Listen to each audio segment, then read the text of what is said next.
An entitled sister burns bridges, then harasses OP to maintain her and her unborn baby, using a throwaway account since she knows my personal Reddit.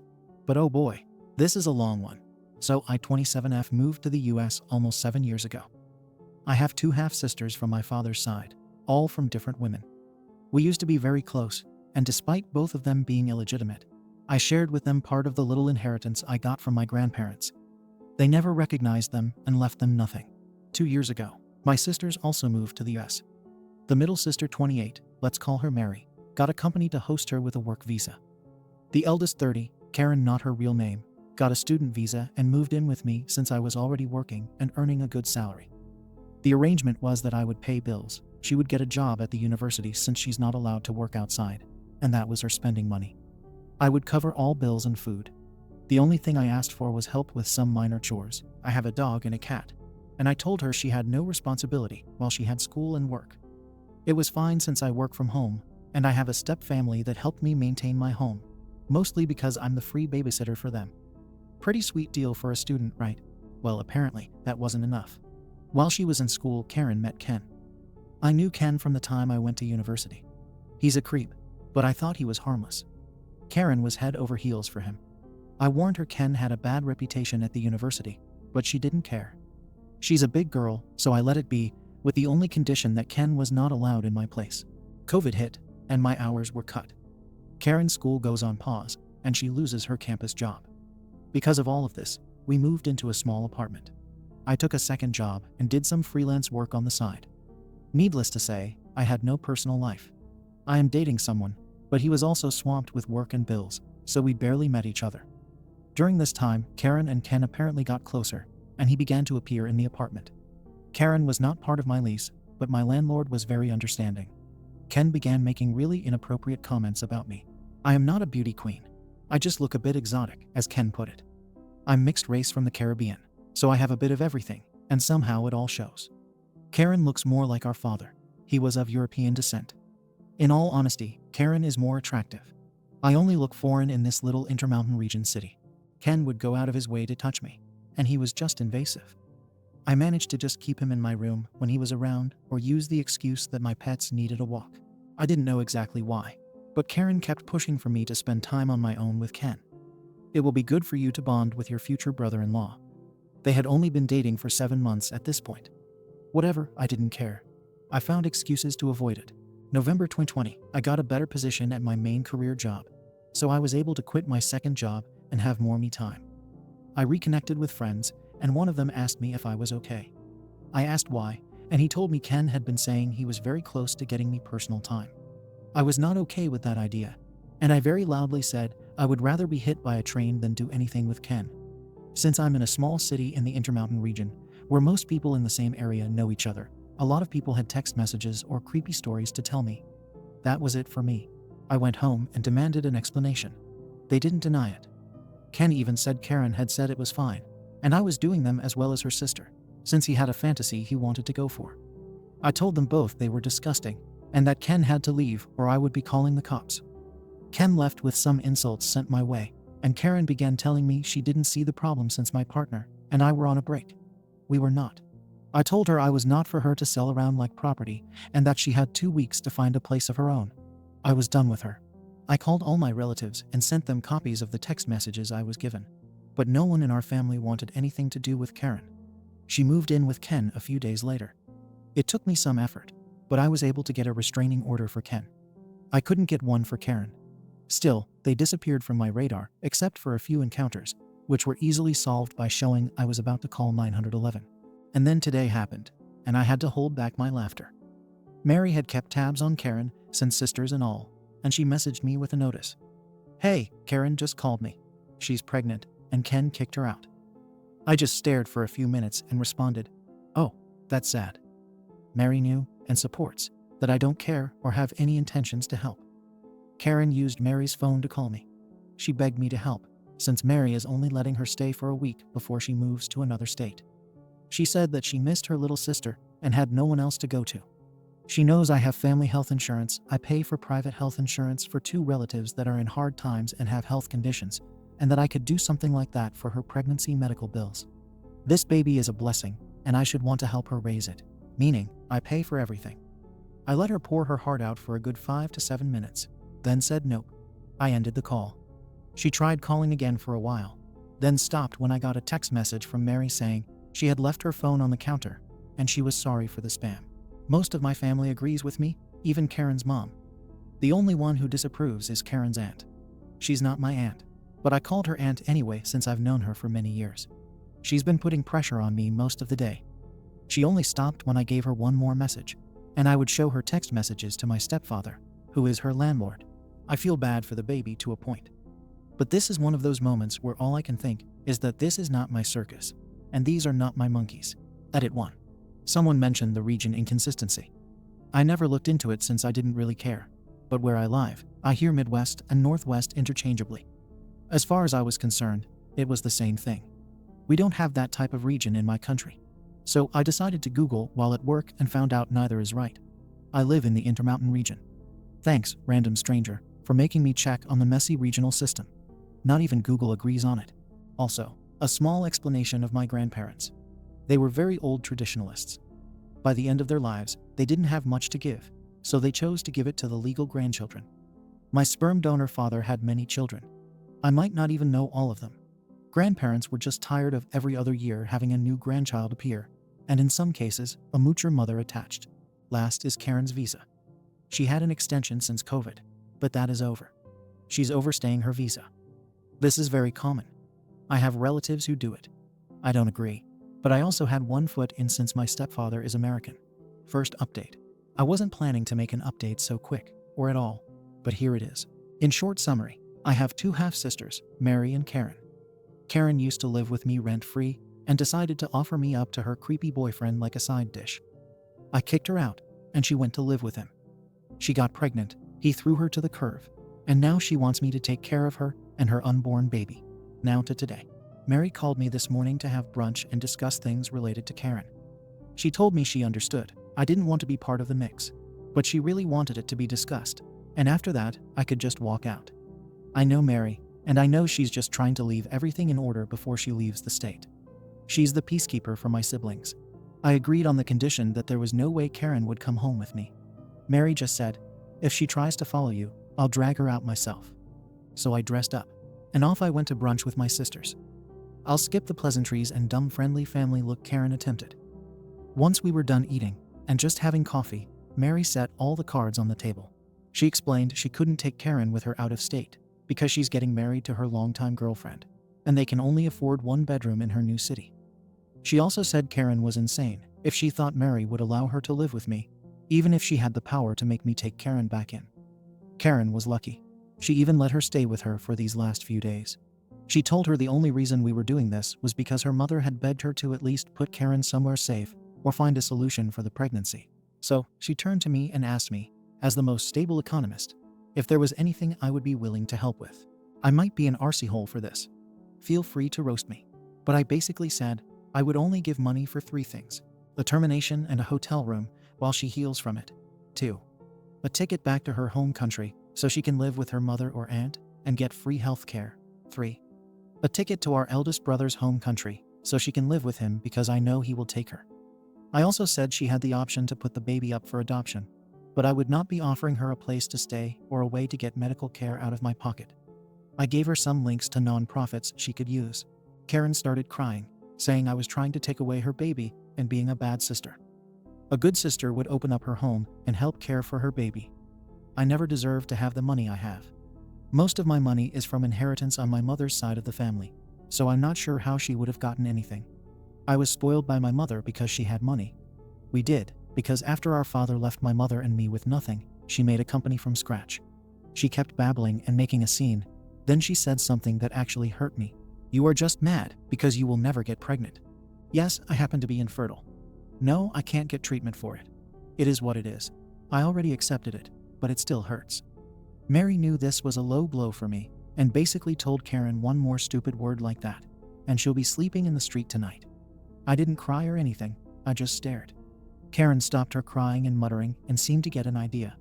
She looked at me straight and told me to adopt her baby. I laughed at that. I told her she was insane if she thought I would adopt her baby. I don't want her in my life, let alone her ex. I don't blame the baby, but I have absolutely no intentions to be part of the child's life. I was about to go off on Karen just for thinking I would consider that as an option, but Mary stopped me on time. She simply said to Karen, "You have the options she gave you. Hers are mine. You can get a termination, or you can go back to your home country. Either way, you can't stay here. You are not legal, and your immigration status would affect us if you were to live with us.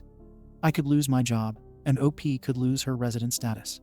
You have until next Friday to choose. If none of these options work, you will have to find your own solution without us. I don't want you anywhere near my little sister. You put her at risk of being assaulted or worse. You are lucky. I have an empty room for 1 more week for you to crash in. But after that, I don't want to see you in person. We can keep in touch via Facebook or phone. You've lost the right to spend time in person with either of us." I just stared at Mary. She's very quiet, and normally the most reserved of us, so this was not expected. Mary paid, didn't even wait for the change, and left Karen with enough to get a taxi home. Mary grabbed me by the arm and took me out. I didn't know how much I needed someone to just protect me for a change, but I did cry a little on the way out from just pure relief. I had one older sister that still looked out for me. We decided to go for ice cream like we did as kids when bad things happened, and we discussed our plans to spend holidays and vacations together. Mary's girlfriend also joined us for ice cream, and the whole time she just made jokes about how sad she's going to be without her moving table. She's much taller than me, and it's a running gag with us. Nothing too dramatic, thankfully. Mary and her girlfriend are going to come later for dinner with me. Depending on how this mess ends, I'll try to update. But at this point, I think it's pretty much done. I am not sure if Karen will take any of the options we gave her or just do her own thing. Regardless, I have no intentions of putting my money toward anything but what I said I would. And yes, Mary is my hero, if anyone is curious. Small edit 1. I got asked this in a chat and wanted to clear it up. Karen is not penniless. I gave her $10,000 at the start of the year when our grandmother passed away. That was her part of the $30,000 I was given. She's also been saving money from her college job. I worked at the university about 4 years ago, and I was getting $9 an hour. Her mom also sent her money. Unless she wastes all her funds, she won't go home without money. If that were the case, my brothers Mary and I would all give her something.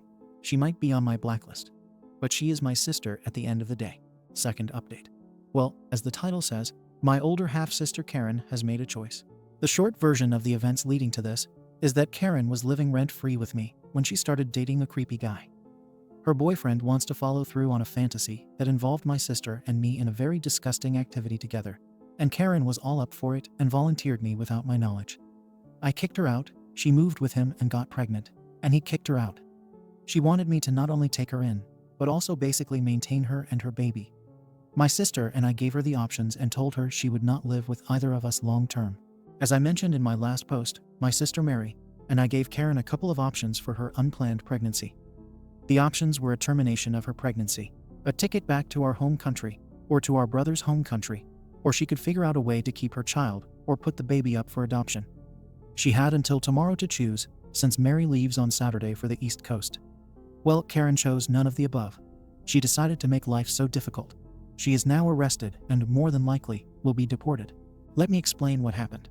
Tuesday, Mary decided to leave for a nearby national park to enjoy it one last time before she moved too far to drive there. She left Karen with a key and some money. Big mistake. Mary and her girlfriend returned yesterday and found out all the locks in their house had been changed. To make it even worse, Ken, Karen's supposed ex, had moved into their house. I know Mary should have seen this coming, but they grew up as best friends. They used to be closer to each other than to anyone else, myself included.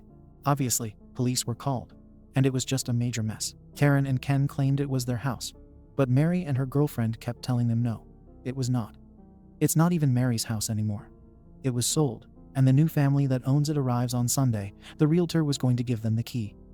The police officers were so done with this mess before it even escalated that they asked everyone for their IDs.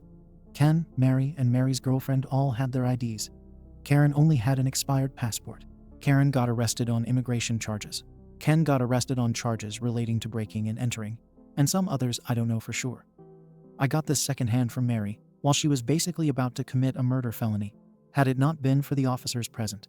Today, I got a call about my sister. Her lawyer said she was claiming to be my surrogate, and that the baby in her was actually my child. Yep, she tried this.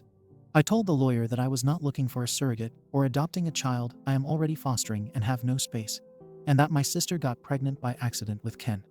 He asked if I would be willing to foster her baby, since the child would technically be American. I said, absolutely not. He tried to work things out with me, explaining that my sister would most likely be deported otherwise. I just told him that if that's the law, then that's how it will be. I asked him to please not contact me about her anymore. As far as I am concerned, the only family she has is in our home country. Aside from the scare and new locks, Mary is okay. The realtor has copies of the new keys for the family that owns the house. And now my sister and I are planning to have no contact with Karen.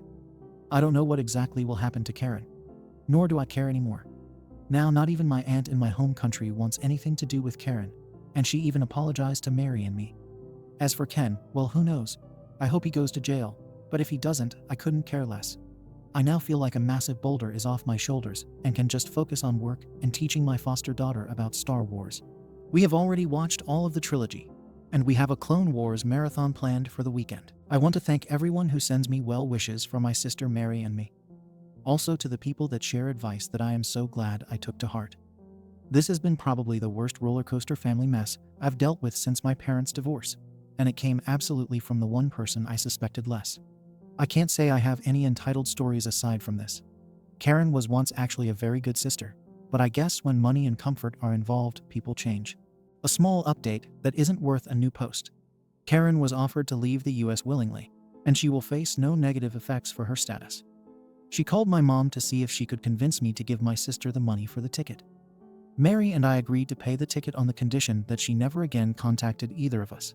Her mom is aware of this, and basically told me that Karen will have to find a job within the month she arrives, or she'll be in the streets. As for lawyers and stuff, I have my own immigration lawyer aware of the mess, and he told me the only way the surrogate ploy would work would be a DNA match or a contract.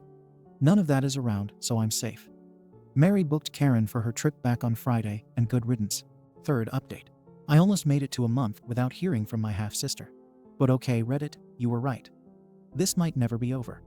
Also, funny enough, dear sis found my post and sent me a scathing email before I blocked her. But that's really not a big story. This one, however, pisses me off. So, as I posted before, my older half-sister Karen was forcefully, but not really, removed by immigration after going insane and trying to get squatter rights on a house that used to belong to my other half-sister Mary. And she was escorted out, so I know she left. Things were calm for a bit, and in the meantime, I focused on my 4-year-old foster daughter. Let's call her Lily. Lily's mom is one of my oldest friends. She gave birth in the US, but Lily's father is not American and unfortunately passed away when Lily was a baby. My friend was asked to leave the US to do her immigration process outside the country since she has no one to claim her aside from a minor child. This sadly means she probably won't be able to come into the US until Lily is 18. Because our home country's education system is really bad, she asked me if I could take Lily. By this point, I had already kicked Karen out, so I had an extra room. I told her it was okay if it was in Lily's best interest. Lily and I are tight as thieves, and she's always seen me as her crazy, fun aunt.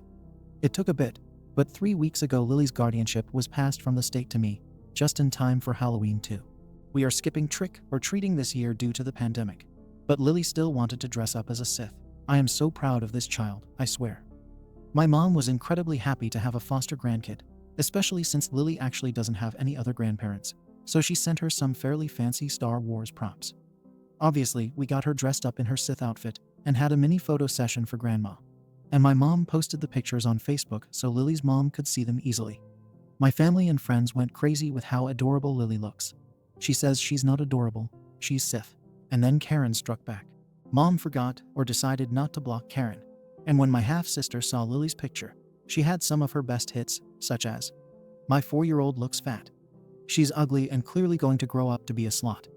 She looks like a word I can't say even in writing, but it's the word starting in N. That's just a handful." She got called out and told kindly to return to the darkness. But then she started to call my mother. At every hour. To ask for money, to ask how to contact me, to tell her she was wasting money on a kid that was not really her grandchild, and should give her the money for her kid. Karen is not my mom's daughter. Well, eventually, my mom figured out how to block her, and Karen got to me through a school friend. She must send, not one, not two, a 16-page list of demands, or she will sue me. One was getting rid of my foster daughter so I could adopt her baby. Another was an apartment I shared with my cousins, left to us by our maternal grandmother. $500K, my dog and my cat. Oh, and I need to get her back into the US. There's still more, most of it completely delusional. I sent a copy to my lawyer to try to obtain a no-contact order in the US. I can't do anything in my home country, but I did forward another copy to our relatives, including our eldest brother. He said he'd take care. For the record, I am not taking Karen's kid in, even if I didn't have Lily. Her ex was recently released and has already caused problems for other people. Luckily, he's keeping away from me. And to clear something up, Karen isn't penniless. I divided with her and marry a $150,000 inheritance in equal parts. She also got money from her stepfather when he passed away. In our home country, she's actually well off. The only reason I never charged rent or asked her for money was because I knew the tuition price was going to be very high and didn't want her to have to take a loan like I did for a time. Fourth update. At this point, I'm just posting to vent. But god damn it, now my kid is the one getting problems, and I am one step away from saying F it and just quitting my job and leaving the state. So, as people who've read my previous posts about my sister and her creepy boyfriend know, Ken named as such since it's a close match to his real name. And no, it's not Ben is a creep who has tried to get both my sister and me for party time. I absolutely refuse to even be in the same room as that slime for more than a minute. But even with a no-contact order, it doesn't seem to hit. After being arrested and released, not sure how he got away with the SHT he did to my other sister, Mary, Ken had all but disappeared. My foster daughter, Lily, has become my full focus as I work to get her settled. I've even been looking into moving from my current apartment to a small house with a yard for her, and Lily is involved in the search by giving her opinions. She's also going to kindergarten, of course, and is doing really well. There are still some adjustments to all the changes, and she misses her birth mom. But we already have plans to visit her during spring break, when I can get time off too. Today, I asked a mom, Tina, from kindergarten, if they would be able to bring Lily over. She was okay with it, and I gave her, as a thank you, some money so she and the kids could have some McDonald's on the way back. She called me in a panic around the pickup time. Apparently, the teachers noticed a man trying to talk to Lily, but their security scared him off. Obviously, the original plan went out the window, and I left work early to go to school. Lily told her teacher and I that the man said he was a good friend of mine and had something for me. He asked her if she would like a ride home with him so he could surprise me. Thankfully, Lily was more interested in a Happy Meal and said no. The teacher and I were horrified, and the school cameras were immediately checked. They brought me a picture. Even though it was of low quality, I am very sure it was Ken based on the picture and Lily's description.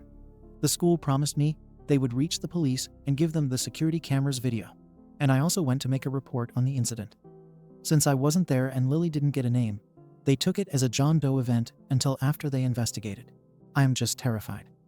With Karen gone, I thought Ken would leave me alone, but now he's targeting my 4-year-old. I am just terrified thinking about all the horrible outcomes if my child had not been more interested in fast food than in whatever Ken was offering.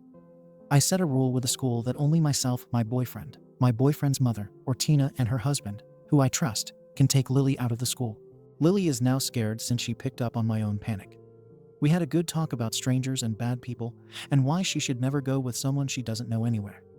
I'm getting Lily a cell phone tomorrow at first light, and she's staying home at least until Monday. I don't know. Stress is underrated, and now I need to figure out either a safer place to live in this area with my job and my boyfriend, or if it's better for me to move to Florida with my parents. Which I really don't want to do as it means a long-distance relationship, or breaking up with my partner of 6 years and quitting a really good job. Edit 1. Something to add is that I can't just pack bags and move out of state on short notice. I'm still finishing the process of becoming Lily's full legal guardian and adoptive mom. Her birth mom's idea, and we already talked with Lily about what that means. It's very difficult to move with a foster child, as you have to get permission from the state to qualify to foster in your new state. And in the meantime, your foster child might be taken away. I won't put Lily through that. If all goes well, I'll have guardianship by February 2022. Update. Side story. Entitled Father. I posted about my sister's entitlement, and I had messages asking about my sperm donor. I didn't plan to speak of him, but today I got drama related to him, and I guess I need to get it out of my chest. My father was the kind of man to find a woman, build a family, and leave within a span of 10 years. My mom was his longest relationship, but it was mostly because she waited to have children. I know of 3 wives. I heard a rumor there's more, but most I can confirm are mistresses. In total, I have 9 half-brothers and 2 half-sisters that I know of. This also spans 5 countries, with them being Argentina, Brazil, Haiti, Panama, and Colombia. I won't say which is mine since some relatives have read it. Now, some examples of Dear Papa's entitlement are: he married my mom when she was 21, and he was 37. He didn't let her finish school because it was better if she only focused on the house and children. Mom had to secretly take the pill since she didn't feel ready for a baby. They had me 7 years later, when mom was 28. My mom had PPD and PPA, and rather than stay, the bio-donor left to stay with a mistress whom he had impregnated a year earlier with my best half-sister. He returned only after I was about 3 years old. I want to point out that my sister's mom had no idea my mom or I existed. Bio-donor stayed then until I was 12. Then he left my mom for a woman who was 18 on the dot. She's the mother of my baby half-brother. After my parents' divorce, my bio-donor left my mom with $38,000 in debt. That's the cost of a 6-bedroom house in my home country to this date. Mom had to sell the house we lived in, which only covered a part of it. She took a job in another country, and my eldest half-brother became my legal guardian. It took my mom 2 years before she came back and made her company, paid the debt, and I was able to move back with her. By this point, my mom knew 4 of my father's mistresses. My mom's company turned out to be very profitable, and suddenly Pops decided to claim spousal support. He had only paid $50 in child support in 4 years. I was 16 by then. He also called my sisters and me to demand that we drop out of school so we could work and send him the money for his baby son. And I can still quote to this day, "You go to a fancy school, get pregnant with a rich boy's baby, and he will maintain all of us." When I was 18, I didn't immediately go to college. My mom needed help with the company, so I decided to postpone it for a year. I started working for her and took another job in a museum as a translator. I was not making that much money, about $5 an hour. My sperm donor sent me a bill for a grand total of $230K of life expenses. My mom remarried when I was 20. My stepdad is amazing, and he is the father I never had. Stepdad is American and suggested that all of us move together to the States. My mom left her company to my uncle, and he still manages it. Stepdad sold his old apartment, and they kept my mom's house to be rented to relatives. Sperm donors contacted my mom after 2 years of radio silence to demand money from my stepdad's apartment sale. He said he would sue, and while he didn't have a leg to stand on, stepdad gave him $20,000 to shut him up. He then told my mom he wanted my college fund for his youngest son because I was a female, and there was no point in me going to college. Mom told him off. I lost contact with him. He tried to reconnect multiple times, but I never gave it a chance. He died in 2020 from presumed self-harm. I don't know the details, and to be sincere, I never really cared. This morning I got an email from a man in my home country demanding I pay him some debt my bio-father had to him. He told me that my biological father had said I would pay all his debts if he were to die. That he had a signature from me on a contract from 2018. I laughed and told him I have been in the US for 7 years and have not been to my home country since I left. I asked for the name in the contract. It was a very close approximation to my name, but not correct. Even the ID our social is given, our social security number comparative, was wrong by a few digits. I didn't give him my ID, just told him he had the wrong information. He was fuming and asked me how he was going to get his cootie. I told him he can try a Ouija board. Just to be safe, I called my uncle so he could have a lawyer ready in case of an emergency. This is, well, just a handful of examples of my late biological father. May he rest knowing all his children, ex-wives, and ex-mistresses didn't even care to go to his funeral. Update 5. Entitled Stalker claims I am his wife and the owner of my computer. Well, the pettiness is never ending. As I have posted far too many times, I need to write a book. My sister's ex-boyfriend and baby daddy Ken is currently stalking me. He's even gone as far as to try to harass my foster daughter in her kindergarten. He's been doing the classics, like following me around at a distance, calling me with random numbers, and even trying to come inside my place once. I was not there. I decided to stay elsewhere for safety until I finally moved completely out of the state. Regardless, for the most part, nothing as serious as him approaching my kid has happened until the craziness of this morning. I decided to buy a new PC for my partner as a Christmas present. We love video games, but the computer he has is a bit old. So I decided to surprise him and buy a really nice desktop with an NVIDIA 3080. This thing was pricey, but he's been my rock through all the mess with my sister, and he's even the reason I'll be able to adopt my foster daughter. I set up the PC for pickup at the Blue Tech Emporium. Well, wouldn't you know, I wasn't even done with my coffee when I got a call from customer service, saying there was a man there claiming to be my husband and screaming at their pickup person since they wouldn't give them my order. I obviously told them I was not married and that I would be picking it up in person later after work. They asked me to go there to solve this, since they would check IDs to compare. Now, a little detail that Ken didn't know is that I changed my name less than a year ago to remove my biological father's name. I had planned this for years, but waited until my grandparents and my paternal aunt had passed away. I knew it would break their hearts if I did it when they were alive. My name now is that of my stepfather and my mom. When I got there, he was screaming at a poor rep, waving an ID, saying that the names matched. After explaining the situation to store security, he accompanied me to speak with the manager.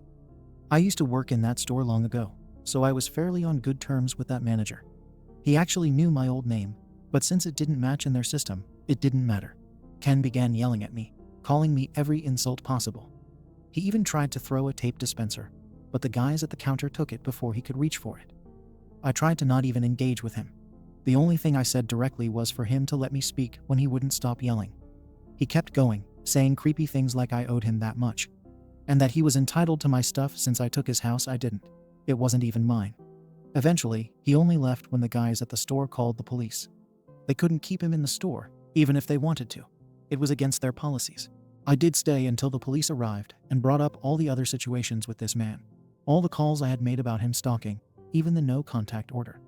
Still, the officer said since he was the father of my sister's baby, this was clearly a domestic matter, and all he recommended was for me to change my contact information and the locks at my home. The store wanted to press charges, but since all he did was cause a scene, all that was done was to have him trespassed from the building for the future. I did get my PC, and the security guard escorted me to my vehicle, so I didn't have another encounter. Just to be safe, my partner and I exchanged cars later in the day when we picked up my daughter, since it seems there's nothing more the police will do. For now, I'm just planning to keep going with my plan. I will be leaving this weekend to celebrate holidays with family that my sister doesn't know personally, and once holidays are over, my daughter's adoption should be close to finalized, so we'll be moving pretty far. To people curious why he had an ID with my old last name in it, my suspicion is that it was a fake ID. My half-siblings and I used to all have our biological father's name, so he would have known it through my sister. Mary, two of my brothers, and I are the only ones who decided to change our names on the line that we want nothing to do with my biological father's legacy, as stupid as it sounds. Update 6. My entitled half-sister induces childbirth 3 months early to get money. Oh boy, I wish this was a weird joke, but no. This happened. I have to warn you ahead. This is not a pretty story.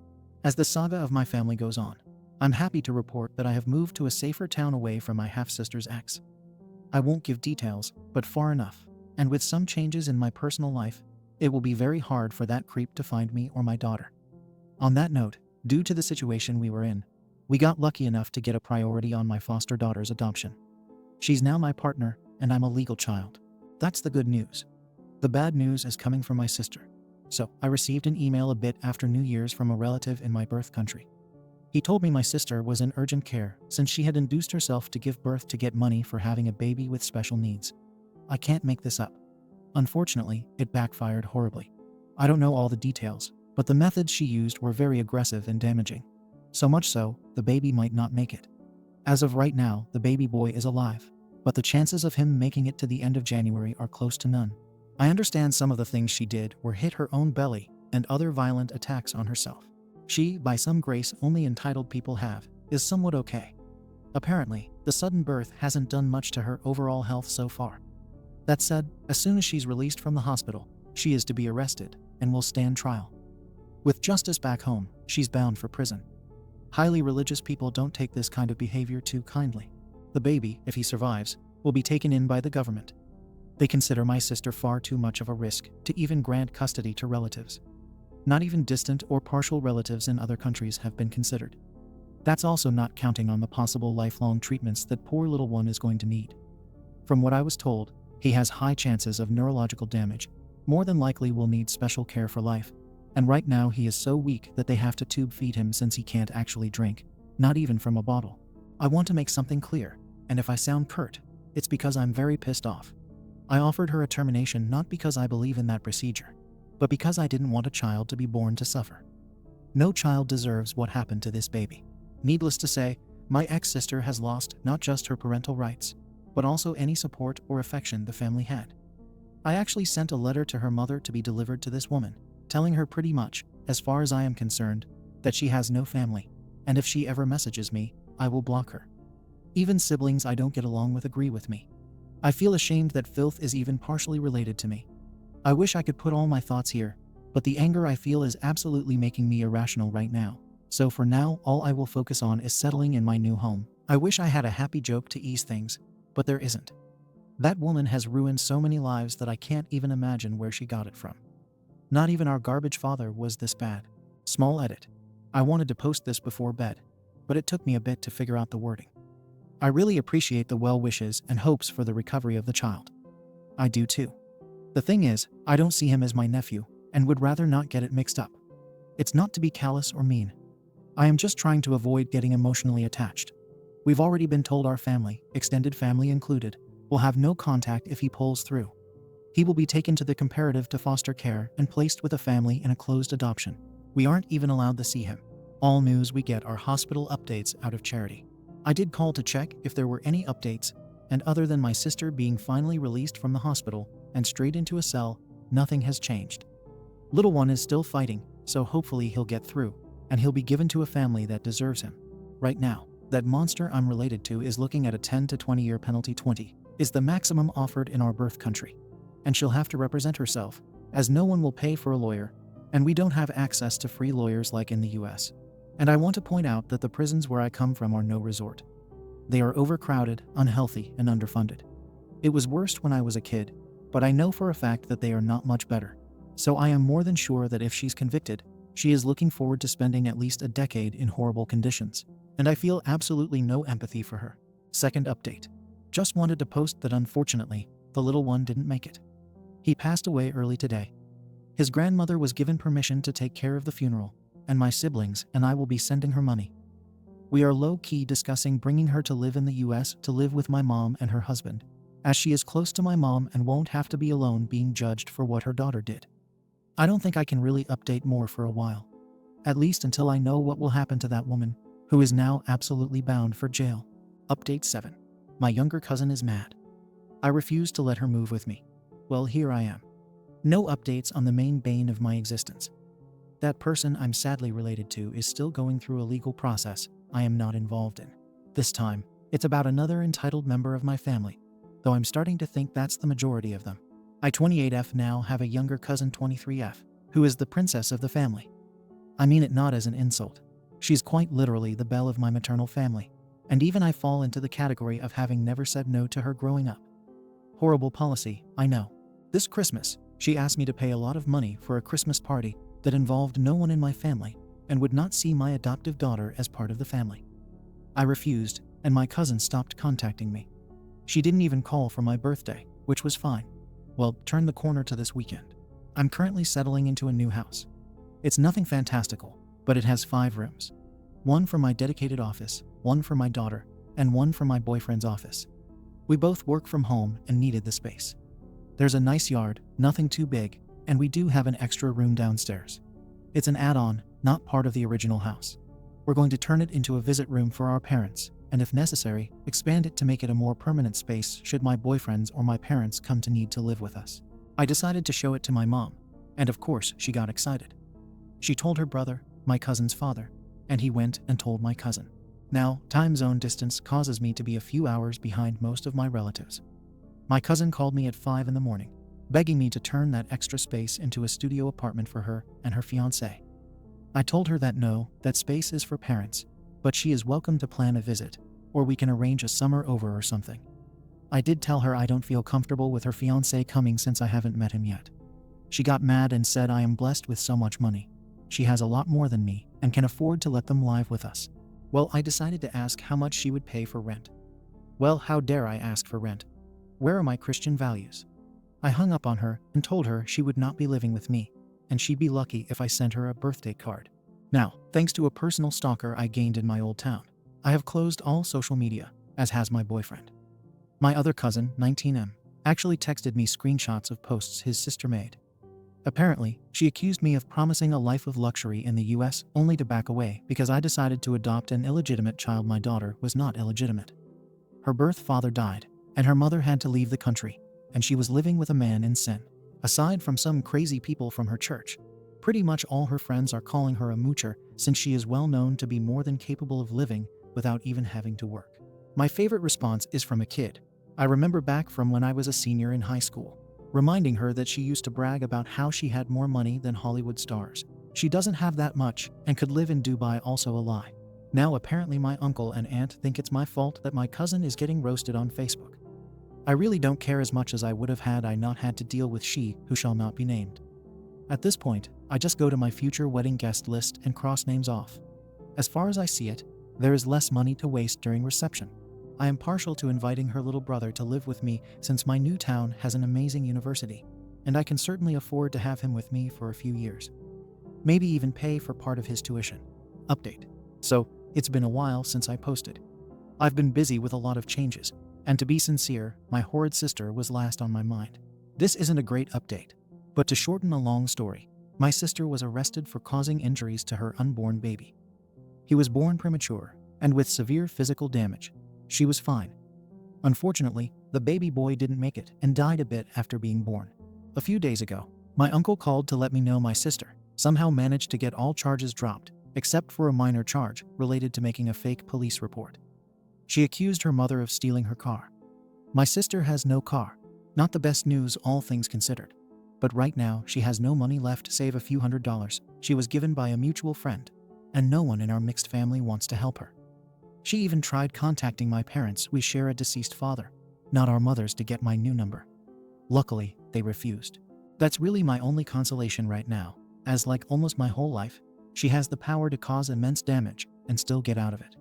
Regardless, not all news is bad. I did hear that because of her US criminal record, she will not be allowed to apply for a visa for 10 years. So she's stuck in Latin America with no home, actual money, or a job. She's never held a job since we were kids, and she's in her 30s. I wish I had a more satisfactory report on this, but sadly, there's no jail sentence. A small edit. Also, to clarify something, my sister wasn't trying to terminate a pregnancy. She was trying to cause developmental damage by giving birth to a special needs child. She would have had access to a monthly check for the rest of the child's life to cover their care and needs, which I doubt she would use for that. Update 8. Oh boy, here we go again.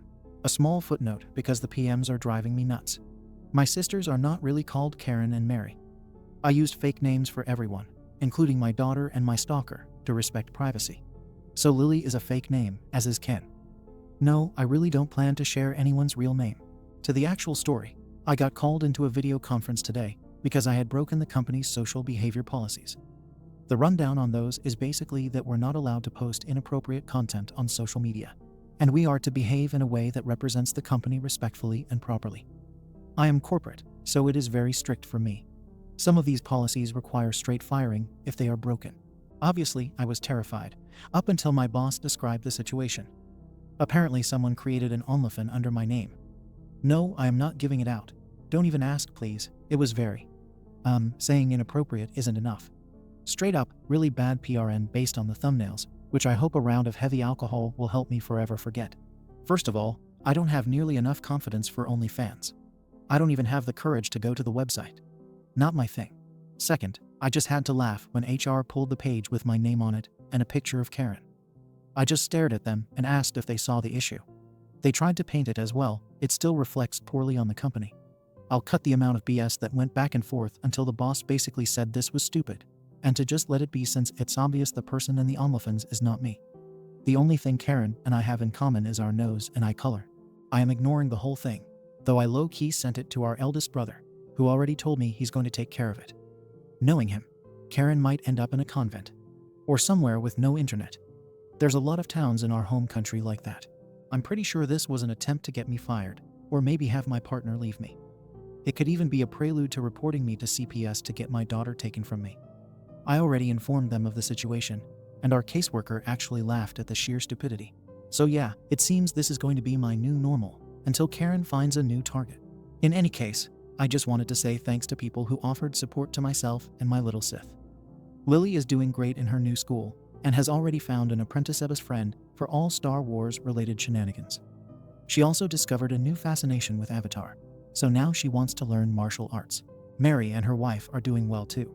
They are actually considering adoption in the not necessarily near future.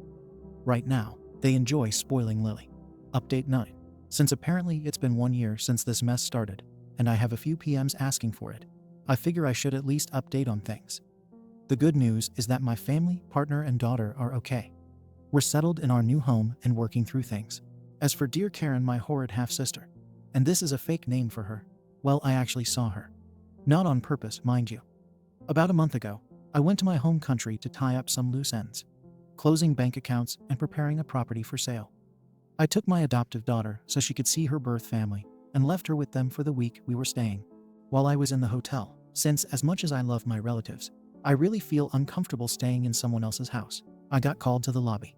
Apparently, someone claiming to be my relative was there. I told them I wasn't expecting any visits, but they insisted I came down because apparently the person refused to leave otherwise. Thinking it could be an emergency, and I do have relatives that don't have cell phones, I decided to go see what was going on. Who happened to be, but dear old Karen. She looked fine, nothing out of the world, so I figured she probably got a job of some sorts and was doing okay. The moment she saw me, she tried to get close to me for a hug, but I took a step back and asked her to leave. Immediately, she began screaming that I had to give her money. Her life was all a mess, and her baby was dead because I refused to take them in. The hotel staff tried getting her out, and even threatened me with canceling my reservation. But I reminded them they called me, and I wanted nothing to do with this person. Karen began saying she would stalk outside the hotel until I either gave her $10,000 or a property I had begun to prepare for sale. I asked the police to please not let her anywhere near my room. Eventually, they got her to leave the lobby, but she did stay near the entrance. Even after multiple police calls, the best they did was let her be on the opposite end of the street. So after discussing the situation with the manager, they kindly set me up in a different hotel from the same branch in another area. Personally, this worked for me since I love that area, and I could really just relax for the remaining days. My daughter actually joined me the last 2 days with her birth mom, and we had a Moms and Daughters Day. From what my relatives told me, Karen is working in a club as a hostess. Not that kind of club, just a normal tourist trap. She's doing fine enough to rent a place, but no real luxuries or the lifestyle she was used to when all she had to do was call me, and I would buy her whatever she wanted out of guilt for having money. Last I heard, my half-sister has been going around claiming the old property I'm selling is hers and trying to find the paperwork for it in my relative's house. I'm not so dumb to leave it there though. In case she reads this, I won't say where they are, but they are completely out of her reach. Update 10. Oh boy, where to start? To be frank, I haven't really been paying too much attention to Reddit, so my apologies for a lot of replies I've missed. I have actually been postponing this for a bit out of respect. As you all know, my eldest sister has been the bane of my existence for the last few years. And I have to admit, a small part of me always toyed with the idea that if she were just gone, my life would be easier. Well, ask, and you will be given it, whether you want it or not. With her passing, I don't feel uncomfortable sharing her first name. Karen, as I called her in stories, was actually named Letitia. Letty was a mess, to say the least, but I do have a lot of fond memories of when we were kids. I'm going to try to keep things on the right side of petty, since even with her passing, I still have a lot of salt. On May 20, 2023, Mary and I decided to check on things. Find out if she was okay, if there was any mess we should clean up, or any of the many things we could think she would be up to. We ended up finding out she had passed away in April. It is related to the damage she caused to her body during her pregnancy. I won't share details, so I ask anyone with morbid curiosity not to ask, even in private messages. Obviously, we went straight to our home country to check on the situation and make sure she had been given a proper burial. She was still in a morgue, so we paid the fees needed and prepared her funeral. A lot of family refused to come, including Letty's mother, so we didn't do anything big. A simple online service for anyone who wanted to attend an anonymous and quick burial. After that was done, we set out to get her affairs in order. That's when we found she left over $25,000 in bills for Mary and me to pay. Unlike the US, where debts are passed to the closest relatives regardless of the debtor's death, in this case, it would be Letty's mother, but we decided to take it over. That's not counting her funeral costs, the fines with the morgue, and other miscellaneous expenses. The peak of pettiness came when we were taking out her stuff from the place she rented. We found a lot of missing items. From toys from our childhood to jewelry, even my graduation dress. She was selling all of them online. A lot of these items were in storage, so she had somehow made a copy of the storage key. I don't celebrate her death. Nor do I feel sad, to be honest. I just feel exhausted. I always wanted to be close with my siblings. Unfortunately, I'm realizing that for her, I was just an easy mark. I felt guilty. I had a lot growing up, while my sisters were excluded because they were born out of wedlock. It wasn't their fault, and I'm also realizing it wasn't my fault. Over the last few years, I really appreciated how some people made me laugh here, and I absolutely had a blast sharing how entitled my family is. This isn't really how I wanted my sister's story to end, for all she was. I rather thought she was still causing issues. At the same time, there's a little bit of peace knowing I can visit my family and community without feeling like a target. I know the mourning and sadness will eventually come. She was my sister after all, so I'm writing this before grief makes me less bitter. Thank you for watching the video. If you are interested in listening to these kinds of stories, we've got more in store for you. Simply subscribe to our channel, hit the like button, and share it with your friends. After 17 years of abandonment, my estranged half-sister, who hated me, came to claim my home, backed by her entitled family. My half-sister HS, and I have no real relationship. Background: my dad divorced our mother when I was 5, and HS was still 4, but going on 5. HS was the product of my mother's affair, and was born exactly 9 months after me. My dad stayed with my mother up until I, at 5, told him about the man my mother kept bringing over when he wasn't home that would be HS's father. My dad gave my mother the house in exchange for removing his name from HS's birth certificate. He paid her child support for me up until I was 8, and my mother abandoned me during her week, because her affair partner didn't want to take a child that wasn't his to visit his family for the holidays anymore. And HS pretty much hated me because her grandpa supposedly liked me better. Dad tried to be civil and make sure I had a relationship with HS after that. But I didn't want anything to do with her either, so I never spent time with her after that. HS herself would say she didn't have a sister, so I never claimed her. AITA question and advice needed. The day I made my account, HS called me. I don't know how she got my number, but she was sobbing about our mom kicking her out of the house and not wanting anything to do with her now that she's married to random name. I don't know who he is. I just hung up on her, to be honest, and she started texting me that she really needs her sister's help. She says she has nowhere else to go. Her father cut contact a while ago, and no one is willing to come up to get her. She lives 6 hours away from where I live, which I guess is easy to figure out. I live next door to my dad. I'm a bit torn because when she called again, I told her we're not actually sisters, and I'm not coming to get her, nor am I giving her a place to stay until she's back on her feet. Then I hung up again.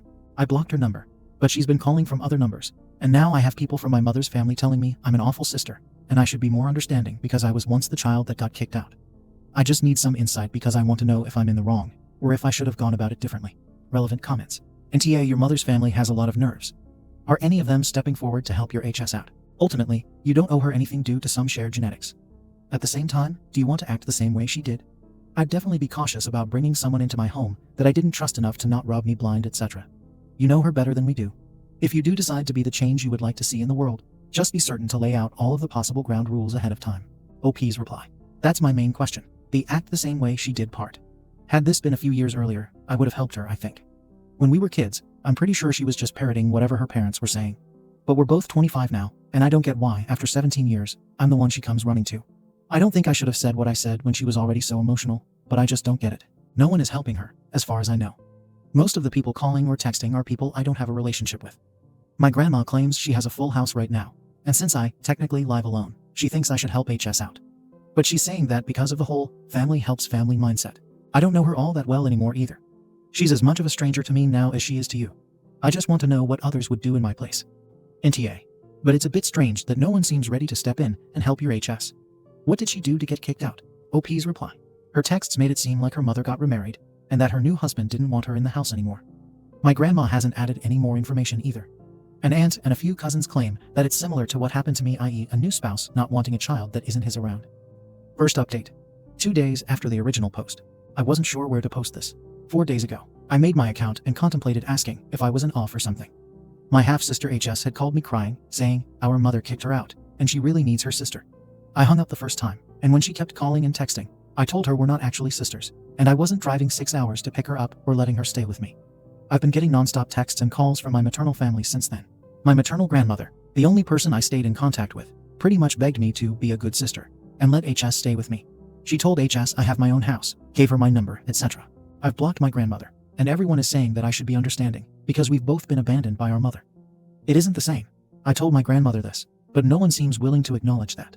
For context, HS and I are exactly 9 months apart in age. She's the product of an affair, and my dad stayed with my biological mother BM until I was 5, and told him she kept bringing a man around when he wasn't home. Her affair partner, a P and HS's biological dad.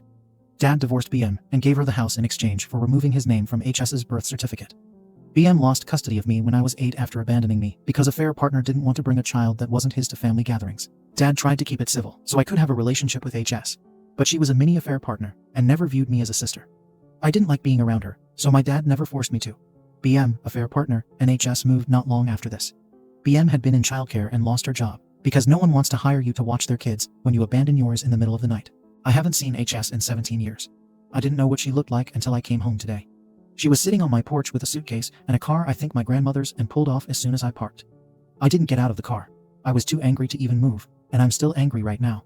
She kept saying she needs me and started crying, telling me that our mom was awful, her dad cut contact, and BM's boyfriend doesn't want her in his house. I live next door to my dad, so when HS started knocking on my car window, after I just stared at her, I called him and told him what was going on and asked what I should do.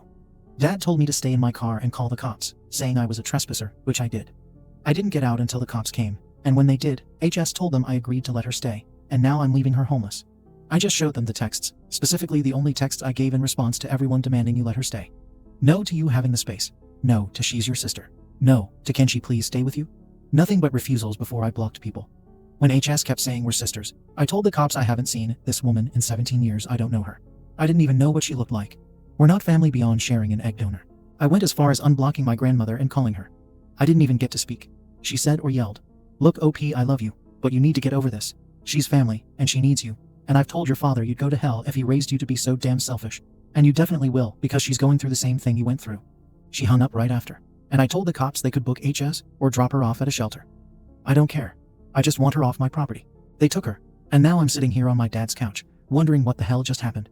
He doesn't want me to stay alone right now in case they show up. I'm so pissed right now, I don't get it. 17 damn years of no contact. I only speak to my grandmother on holidays. I don't know most of the aunts, uncles, and cousins that blew up my phone. But because BM pushed me out, I have to do what they tell me to. I'm 25 years old. I've only had my dad and my paternal family for years. BM and her family haven't done crap for me. None of them even know when my damn birthday is because even my grandmother texts me on the wrong day, not even a phone call.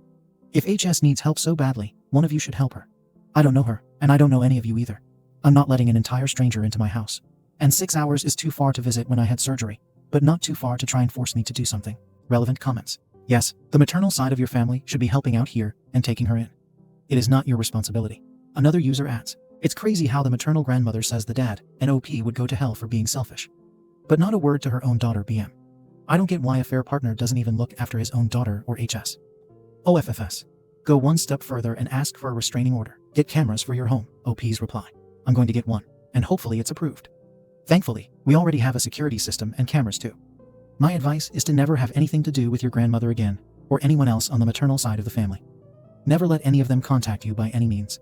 This situation with the half-sister is very, very suspicious. More advice. Get a second phone number and tell everyone you want in your life what it is. Remind them all several times to change their records to reflect the new number. And then, after a month, disconnect the old one. Yet more advice. File a restraining order against your grandmother and your half-sister. What they did is creepy as F. OP's reply. Thank you for the advice. I'm definitely not going to have anything to do with my grandmother anymore, and I'm going to try to get a restraining order. I have the text saved, I'm going to check the footage of my security system tomorrow, and so on. I will definitely follow the advice about the number. Stay strong and good luck. You probably haven't heard the end of this. Do you have a security system in your house and/or car? Maybe I am being paranoid, but better safe than sorry. If you get one for your house, make sure it also covers your parking spot. You might want to let the neighbors on the other side of you, or across the streets, know a version of what's going on in case she comes back. They all seem a little unhinged and out of touch with reality. I am glad your father and the paternal side of the family were there for you. OP's reply. I have a security system in my house and cameras. I also have a garage that I normally park my car in, and a camera points at the spot in front of the garage door too. I'm going to tell my neighbors to come this morning, and hopefully nothing else happens. But I'm still going to try to get a restraining order. Another user suggests, in that case, you shouldn't have blocked them. Mute them, sure. Ignore them, definitely. But blocking them prevents you from gathering evidence of harassment and stalking. OP's reply. I didn't think about that. Thanks for the information. I will definitely do this, and hopefully it'll be worth it in the end. Second update. 3 days after the original post. Original title. Update, they dropped her off at my house. For clarity with new people. HS equals maternal half-sister. BM equals biological mother. BM's mother equals maternal grandmother. RO equals restraining order. TO equals no trespassing order. TRO equals temporary restraining order. I checked the camera footage last night or this morning. HS and BM's mother had been looking under mats, rocks, potted plants, the mailbox, and checking the doors. Probably we were looking for a spare. I don't keep one on my property, and my dad, grandma, and grandpa have keys they keep with theirs. My uncle did an overhaul of mine and my dad's cameras. We now have ones that send notifications to our phones when motion is detected. I also got Ring doorbells for the front and back doors. There are other features, and all the cameras are better hidden as well. I went to the police department while he was doing this, and brought my grandpa with me. HS was booked for trespassing, but not held very long since BM's mother picked her up from the station. They stuck to the lie of me offering HS a place to stay and gave statements. I'm not sure how that's going to go, but I'm taking steps to protect myself, my property, and my dad and his property. HS doesn't have a record beyond this, so this was her first offense. I don't know how I feel about that, to be honest. It sounds awful, but I had hoped she would have at least one prior, because commenters make it seem like that would make the outcome of a permanent RO and TO favorable. BM's mother does have a record though. Harassment, trespassing, and domestic violence. I shared this with the police as well. Either way, I was able to get a temporary restraining order today, so there's that. I gave the camera footage to the police alongside copies of the texts printed out, and on USB, gave a statement, and they called a judge to get the TRO issued. I talked with them about other things like self-defense recommendations, overhauling my security system, getting a gun for protection, and so on. I was really anxious and just kept talking because it finally hit me that these people know where I live, and they're willing to make the 6 hours to harass me and get inside my home. The texts and voice messages haven't stopped. I unblocked and muted. There are direct and indirect threats. BM's mother is adamant that since I have an entire house to myself, a stable job, and no children, I will be housing HS, or she'd give me the SS whopping my dad should've. HS has only left one voice message about coming over later today, and that she's staying with me because that's what blood does, they help. When there was no response, she sent multiple texts telling me I needed to be more understanding, that she's in a tough spot, and that she's moving in for at least a week, until she's able to support herself. It's 7 days to gain tenancy here. Additional clarification is needed for people asking about the age gap. I'm a February 1st baby, and HS is a November 29th baby. I say exactly 9 months because I'm not counting the weeks and days. I just felt that people knowing we're the same age were relevant, and gave context to why I have no relationship with her. I don't know if she was premature. I never asked, and there are people saying they have similar gaps around them, so I have nothing to add. Multiple people also asked if I hated HS, and if I sounded resentful for things she said as a child, and for things her parents did. In my first post, I talked to someone in the comments and admitted that had this been a few years earlier, I may have helped HS without much thought. I know that as a child, she was just parroting her parents. I don't fault her for that, nor do I blame her for BM abandoning me.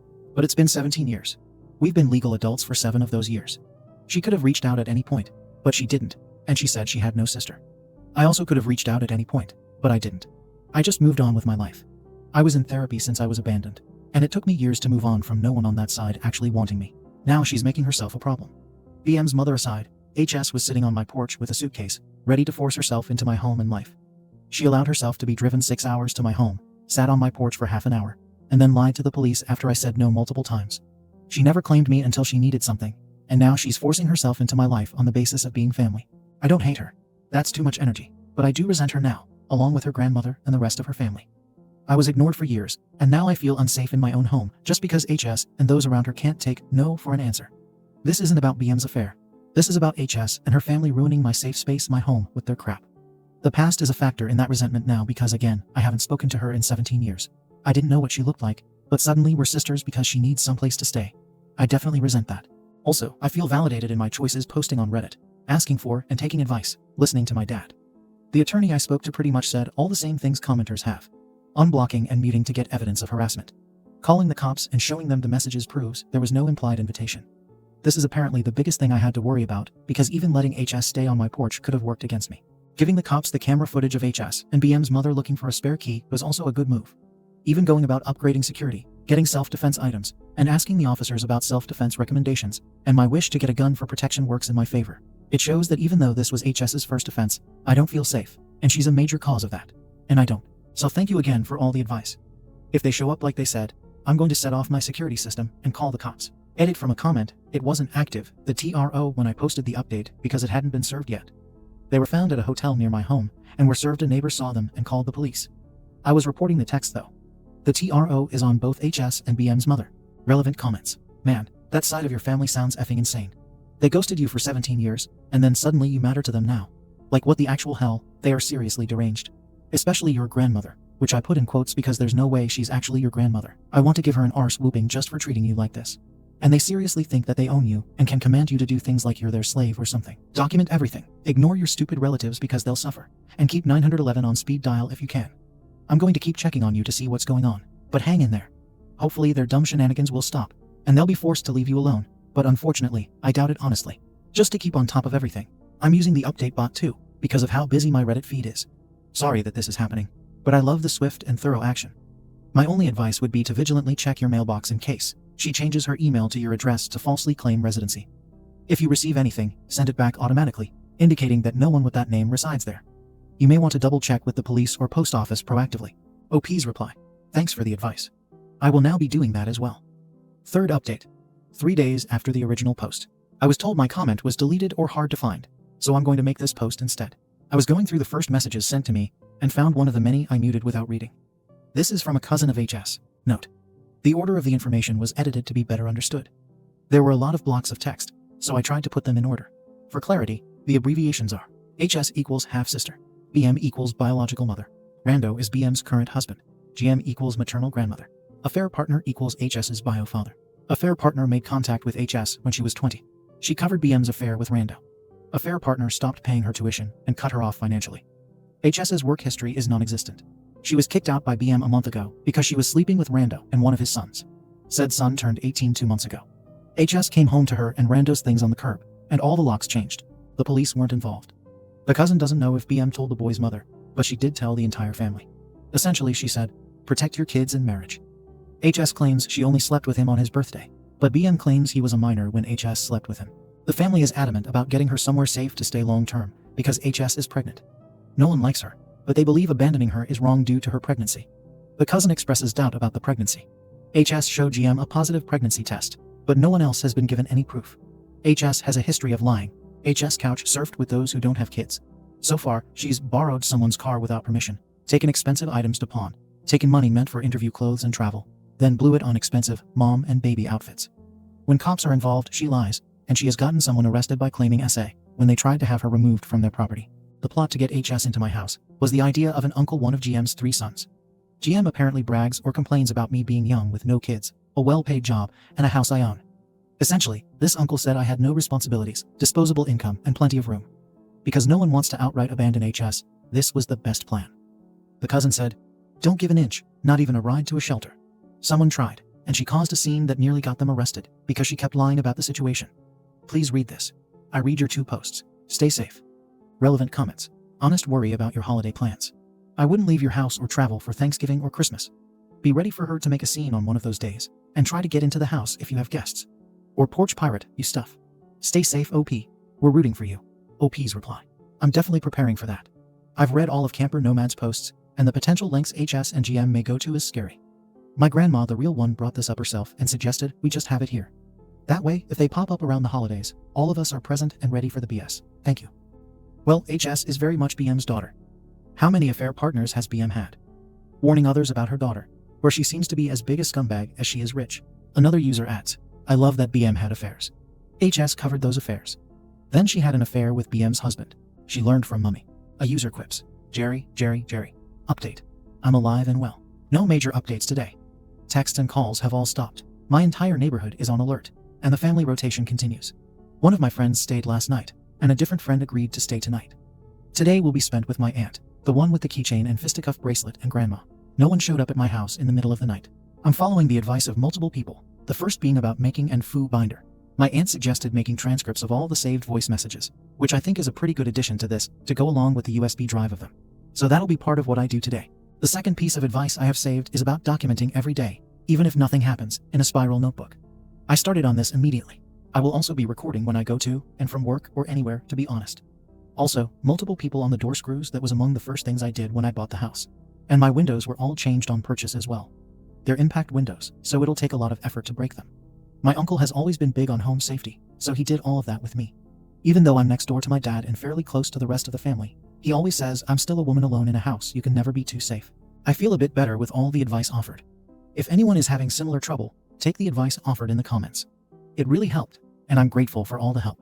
Holiday vacations have officially been canceled, and refunded. Always invest in travel insurance. A lot of stories shared with me have me on edge about leaving my home unattended. My neighbors offered to watch my house, but I'd feel more comfortable being present if something happened. So this year, I'm going to be hosting Thanksgiving and potentially Christmas. My grandma suggested this, and she's getting really into it, so today might also be shopping for decorations. Thank you guys again. Update mainly from concerned cousin. I got an update from my cousin about my half-sister and the situation with her stepbrother. First off, her half-sister was arrested after stealing her grandmother's car and credit cards. When she was booked, she apparently made it known she was pregnant, but then refused to do a pregnancy test. State laws mean they couldn't force her to. Our cousin says that her period came on while in jail, and she claimed it was a miscarriage. It wasn't. She eventually admitted that her grandmother told her to claim to be pregnant, because that was the only way anyone would want to help her. It worked for a time, but her antics made everyone stop trying to push her onto me. She's claiming she had a mental breakdown, and that's why she stole the car and so on. Next, the stepbrother. Concerned cousin did involve Child Protective Services, mainly for the younger of the two stepbrothers, since the eldest is already 18 years old. Both of us were worried that his half-sister had been involved with him in some capacity too. Their mother was also worried when she got the full extent of what was going on. She had filed her own report and told concerned cousin about it when they reached out after the older stepbrother had a tirade online essentially saying he was legal and slept with his half-sister because he wanted to. It hadn't been a one-time thing either. He and she slept together multiple times, but he's adamant that it was only when he was legal and never before. The younger of the two revealed that his half-sister offered to sleep with him too, but emphasized the "when you're legal" part to him every time she brought it up. She was grooming them. At least that's what I feel like she was doing. He described conversations that made him uncomfortable, like asking about girls he liked, constantly complimenting his looks, bringing up his age and maturity, and so on. Unlike his brother, he never got comfortable with her, but he also never said anything because this isn't the first time he's dealt with creepy older women. Both stepbrothers are in therapy, solo and with family, and their father has lost custody entirely. Hopefully, both get the aid they need. I feel disgusted by what I learned, especially because the younger man opened up about actually having told his mother about his discomforts. He just wasn't taken seriously by her. My maternal grandmother was also arrested this morning alongside her son, the one who gave her the idea of me taking in my half-sister. Both came by my house trying to plead a case for me to pay my half-sister's bail because they couldn't afford it. The police were called, and both were arrested. My maternal grandmother was in direct violation of the restraining order, so I hopefully won't be seeing or hearing from her again after this. Thank you for watching the video. If you are interested in listening to these kinds of stories, we've got more in store for you. Simply subscribe to our channel, hit the like button, and share it with your friends. OP ran away from her abusive family after they supported her golden child's cheating. Now, her sister is threatening to kill herself if she doesn't come back. And OP replied, "Go ahead. I'm 24 and my sister Christy is 25. I hated her for a while, but now I just don't care. We were raised in the same house by the same parents, but treated completely differently. Christy went to private school, was chauffeured around by our stay-at-home mother, and was given a hefty allowance. I went to public school, rode the public bus, walked everywhere, and never had an allowance. No extended family would say anything beyond claiming my parents and sister loved me. That I have to understand that it wasn't their place, and that maybe things would be better if I tried harder. I hated them just as much as I hated my parents. Christy mocked me relentlessly growing up. She was the pretty one and the smart one. If I got upset by her mocking, I was told I was being sensitive and that it was sibling love. If I said hurtful things right back, I was grounded because I took it too far. I wasn't allowed to outshine her, and I wasn't allowed to have friends. My clothing was policed by her, and the few nice clothes aunts and uncles would get me would be replaced with frumpy and unattractive clothing. It would end up in her wardrobe. My parents would back up Christy, saying I couldn't pull it off, and that it looks inappropriate when I wore it.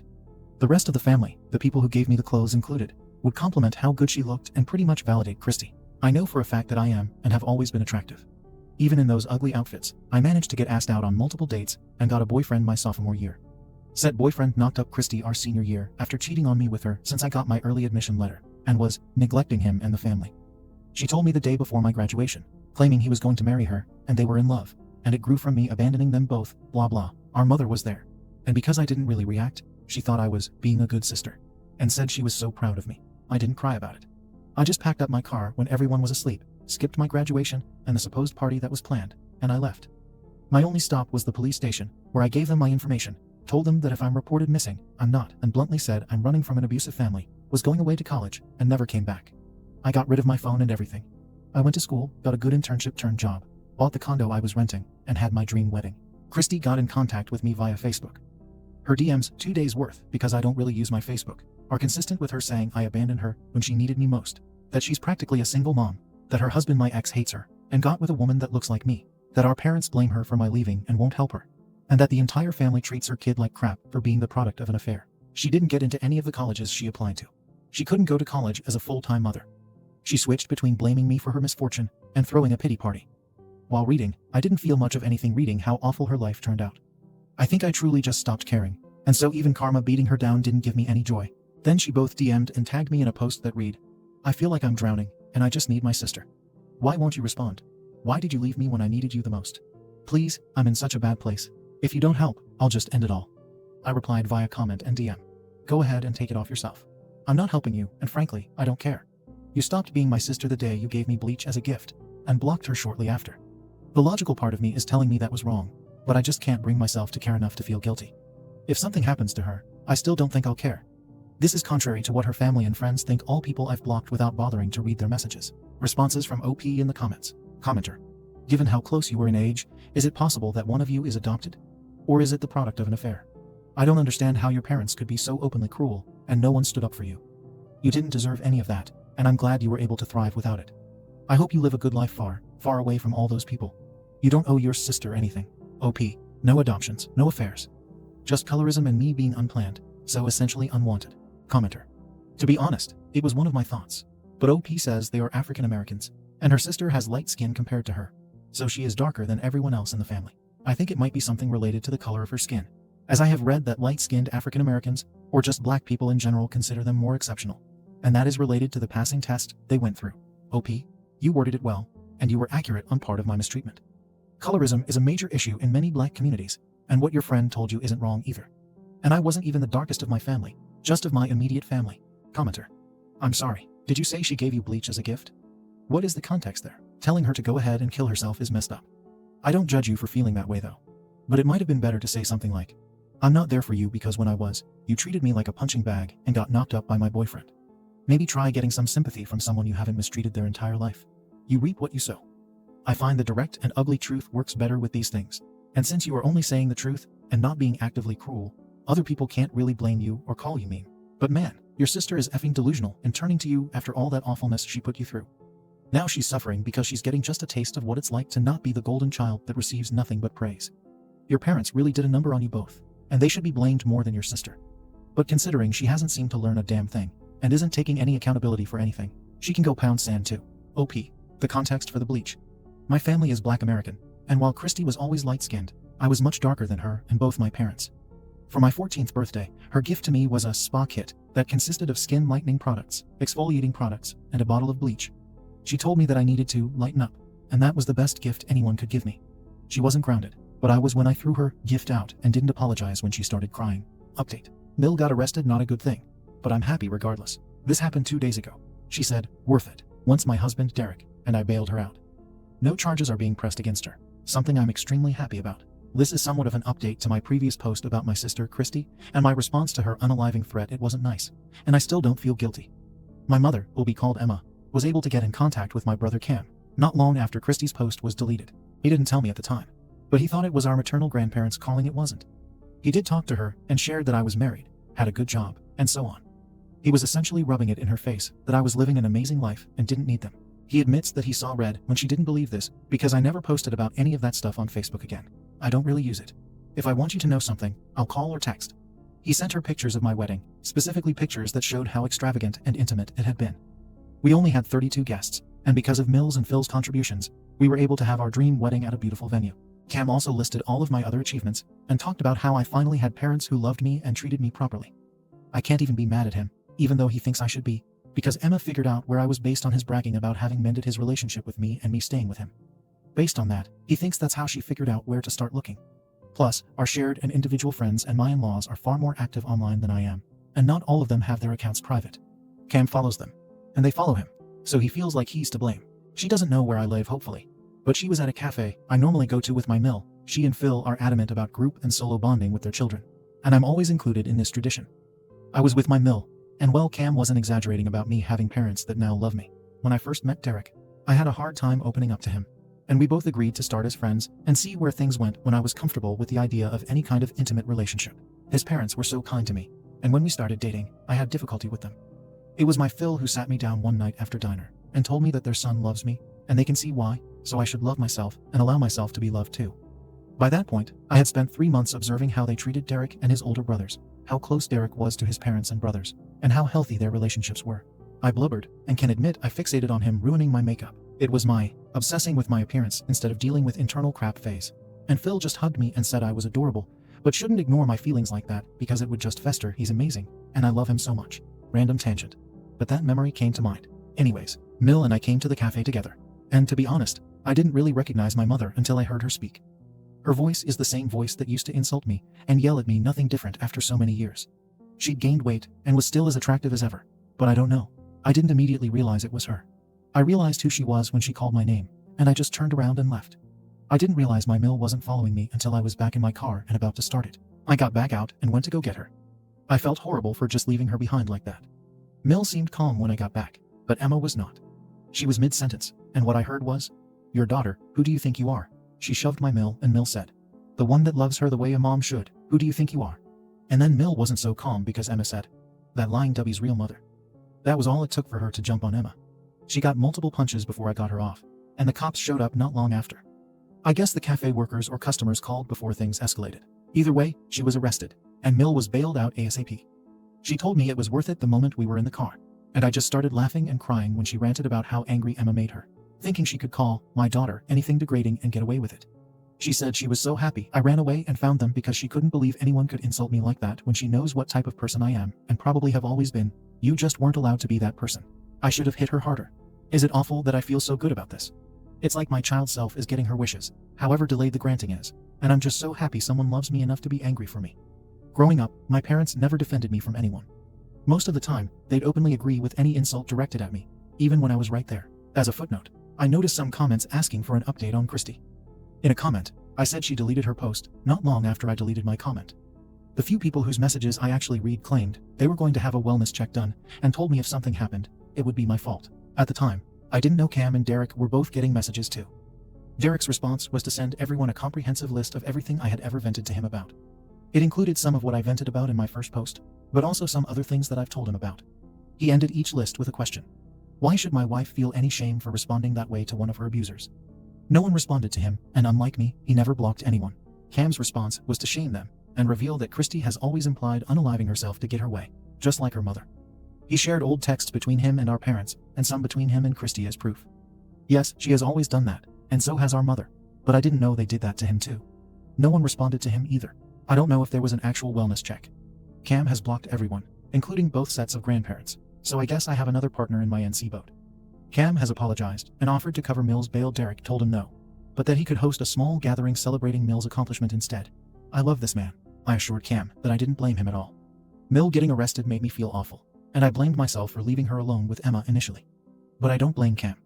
The fact that he cared so much to be offended on my behalf and brag about me made me feel good too. Him, Derek, and Mill defending me just makes me feel pure joy.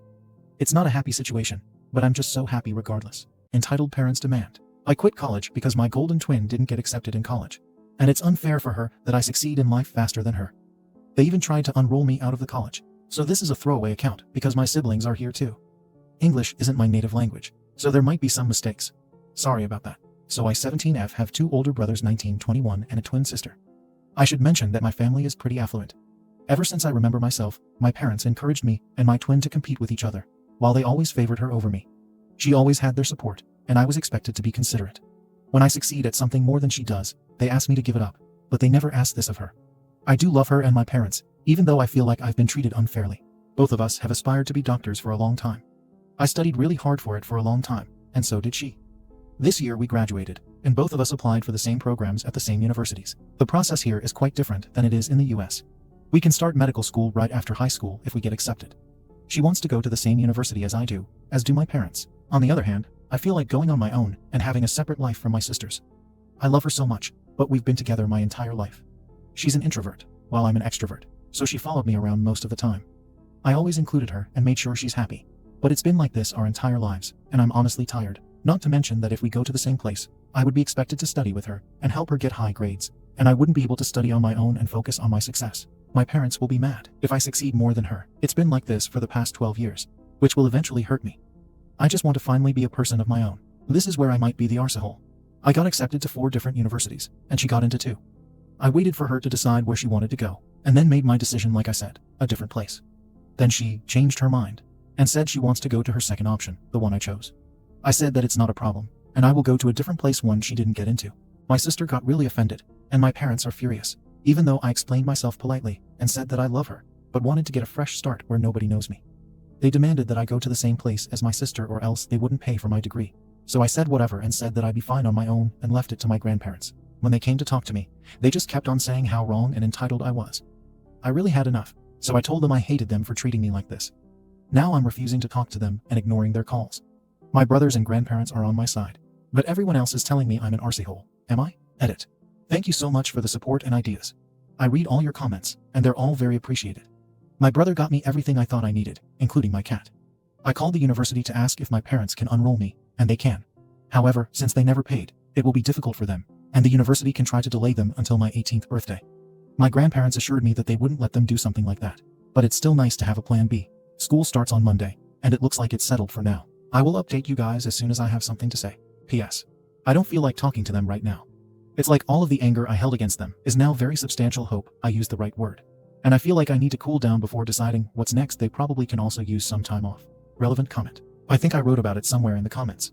My initial thought was to go to a school that's close to home in order to come back on weekends and be able to help my sister out while still having my own space. After realizing I wouldn't get any space this way, I chose the school I'm going to. It's the best in my country and has nice scholarships, but it's the farthest from home out of all the universities I applied to. I guess it doesn't matter now, so I said yes and did what I wanted to do. Update. Hey everyone, sorry it took some time, but I'm here with an update. I had some problems publishing it, but it's all good now, reminding you that English isn't my native language, so there might be some mistakes. So, as I think I said in the comments, school started 2 weeks ago, and so far it's absolutely amazing. I have great roommates, and I love my classes. It's a bit intense, but I'm keeping up. It's truly a dream come true. Well, some things happened. My parents apparently called my university and asked for my schedule. From what I understand, they said that, as my legal guardians, they are entitled to know everything about it. The school told them that if they want my details, they need to come and prove that they are indeed who they claim to be, and informed me about it. It happened just a couple of days after the school year started. They haven't contacted me until a week ago. When they asked me to have dinner with them, they even offered to drive to where I am, which is strange as they never even bothered to pick me up from friends, and I agreed. It was on Friday, and they reserved places in a fancy restaurant nearby. Dinner went surprisingly well, a bit awkward, but they were nice, and then they told me they would pay for my school tuition and everything else I needed, but only if I took a gap year. I refused, obviously. After arguing with me, my dad said that he had enough of my attitude and ungratefulness, left a 200-franc bill, and left. I'll admit that I sat there crying for about half an hour before I left with the change, as the bill and the tip didn't reach 200 francs, lol. If you're asking yourselves what that was about, then I did too. I talked to my brother. Apparently, my sister decided she doesn't want to go to medical school.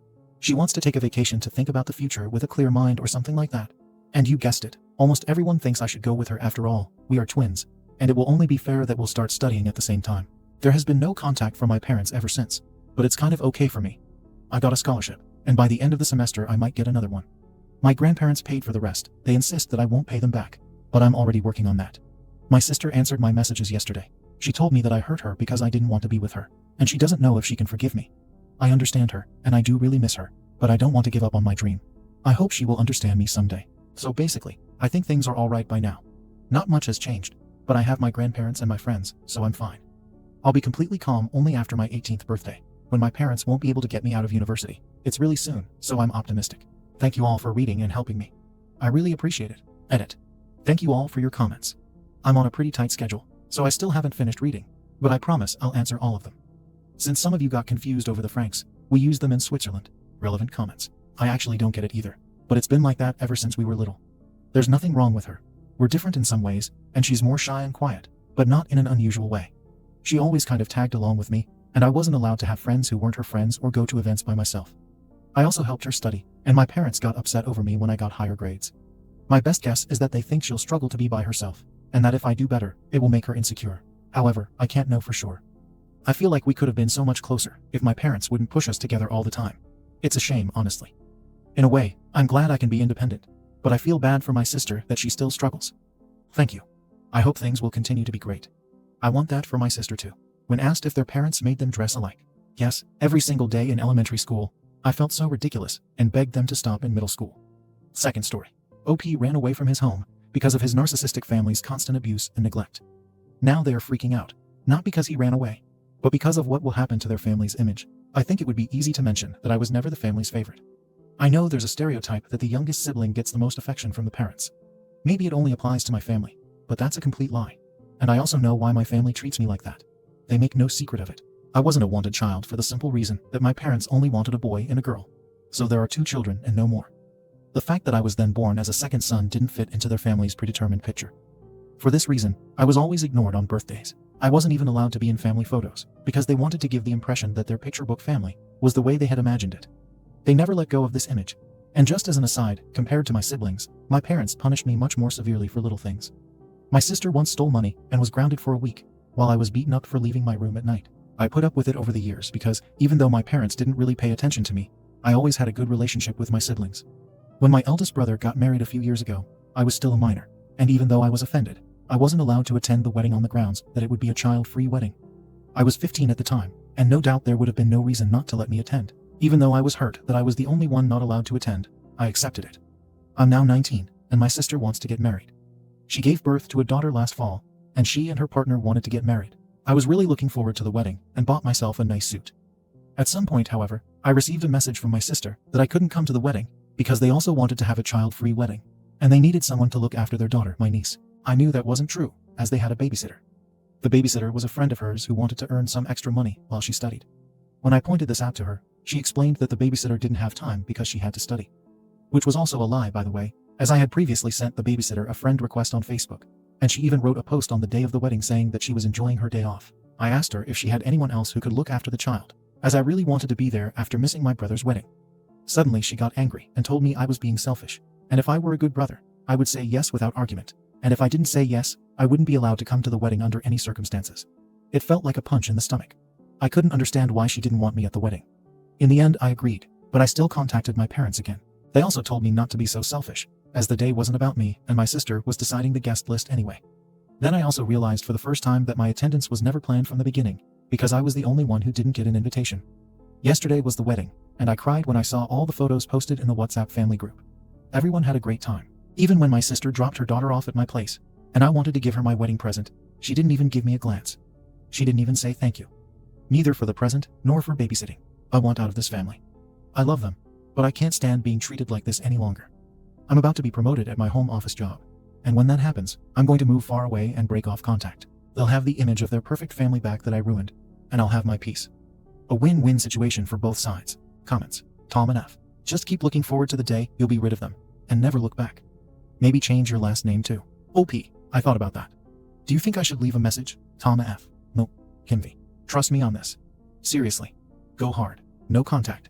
Just disappear one day. Let the police quietly know you're fine. This is a choice, so the family doesn't feel the need to pretend they're concerned. One day, they will need something. It will be devastating for them. You will be nowhere to be found living your best life. That is your future, the best life, far away from them. The karma train always rolls around. It may take 40 years, but it does. Trust me on this.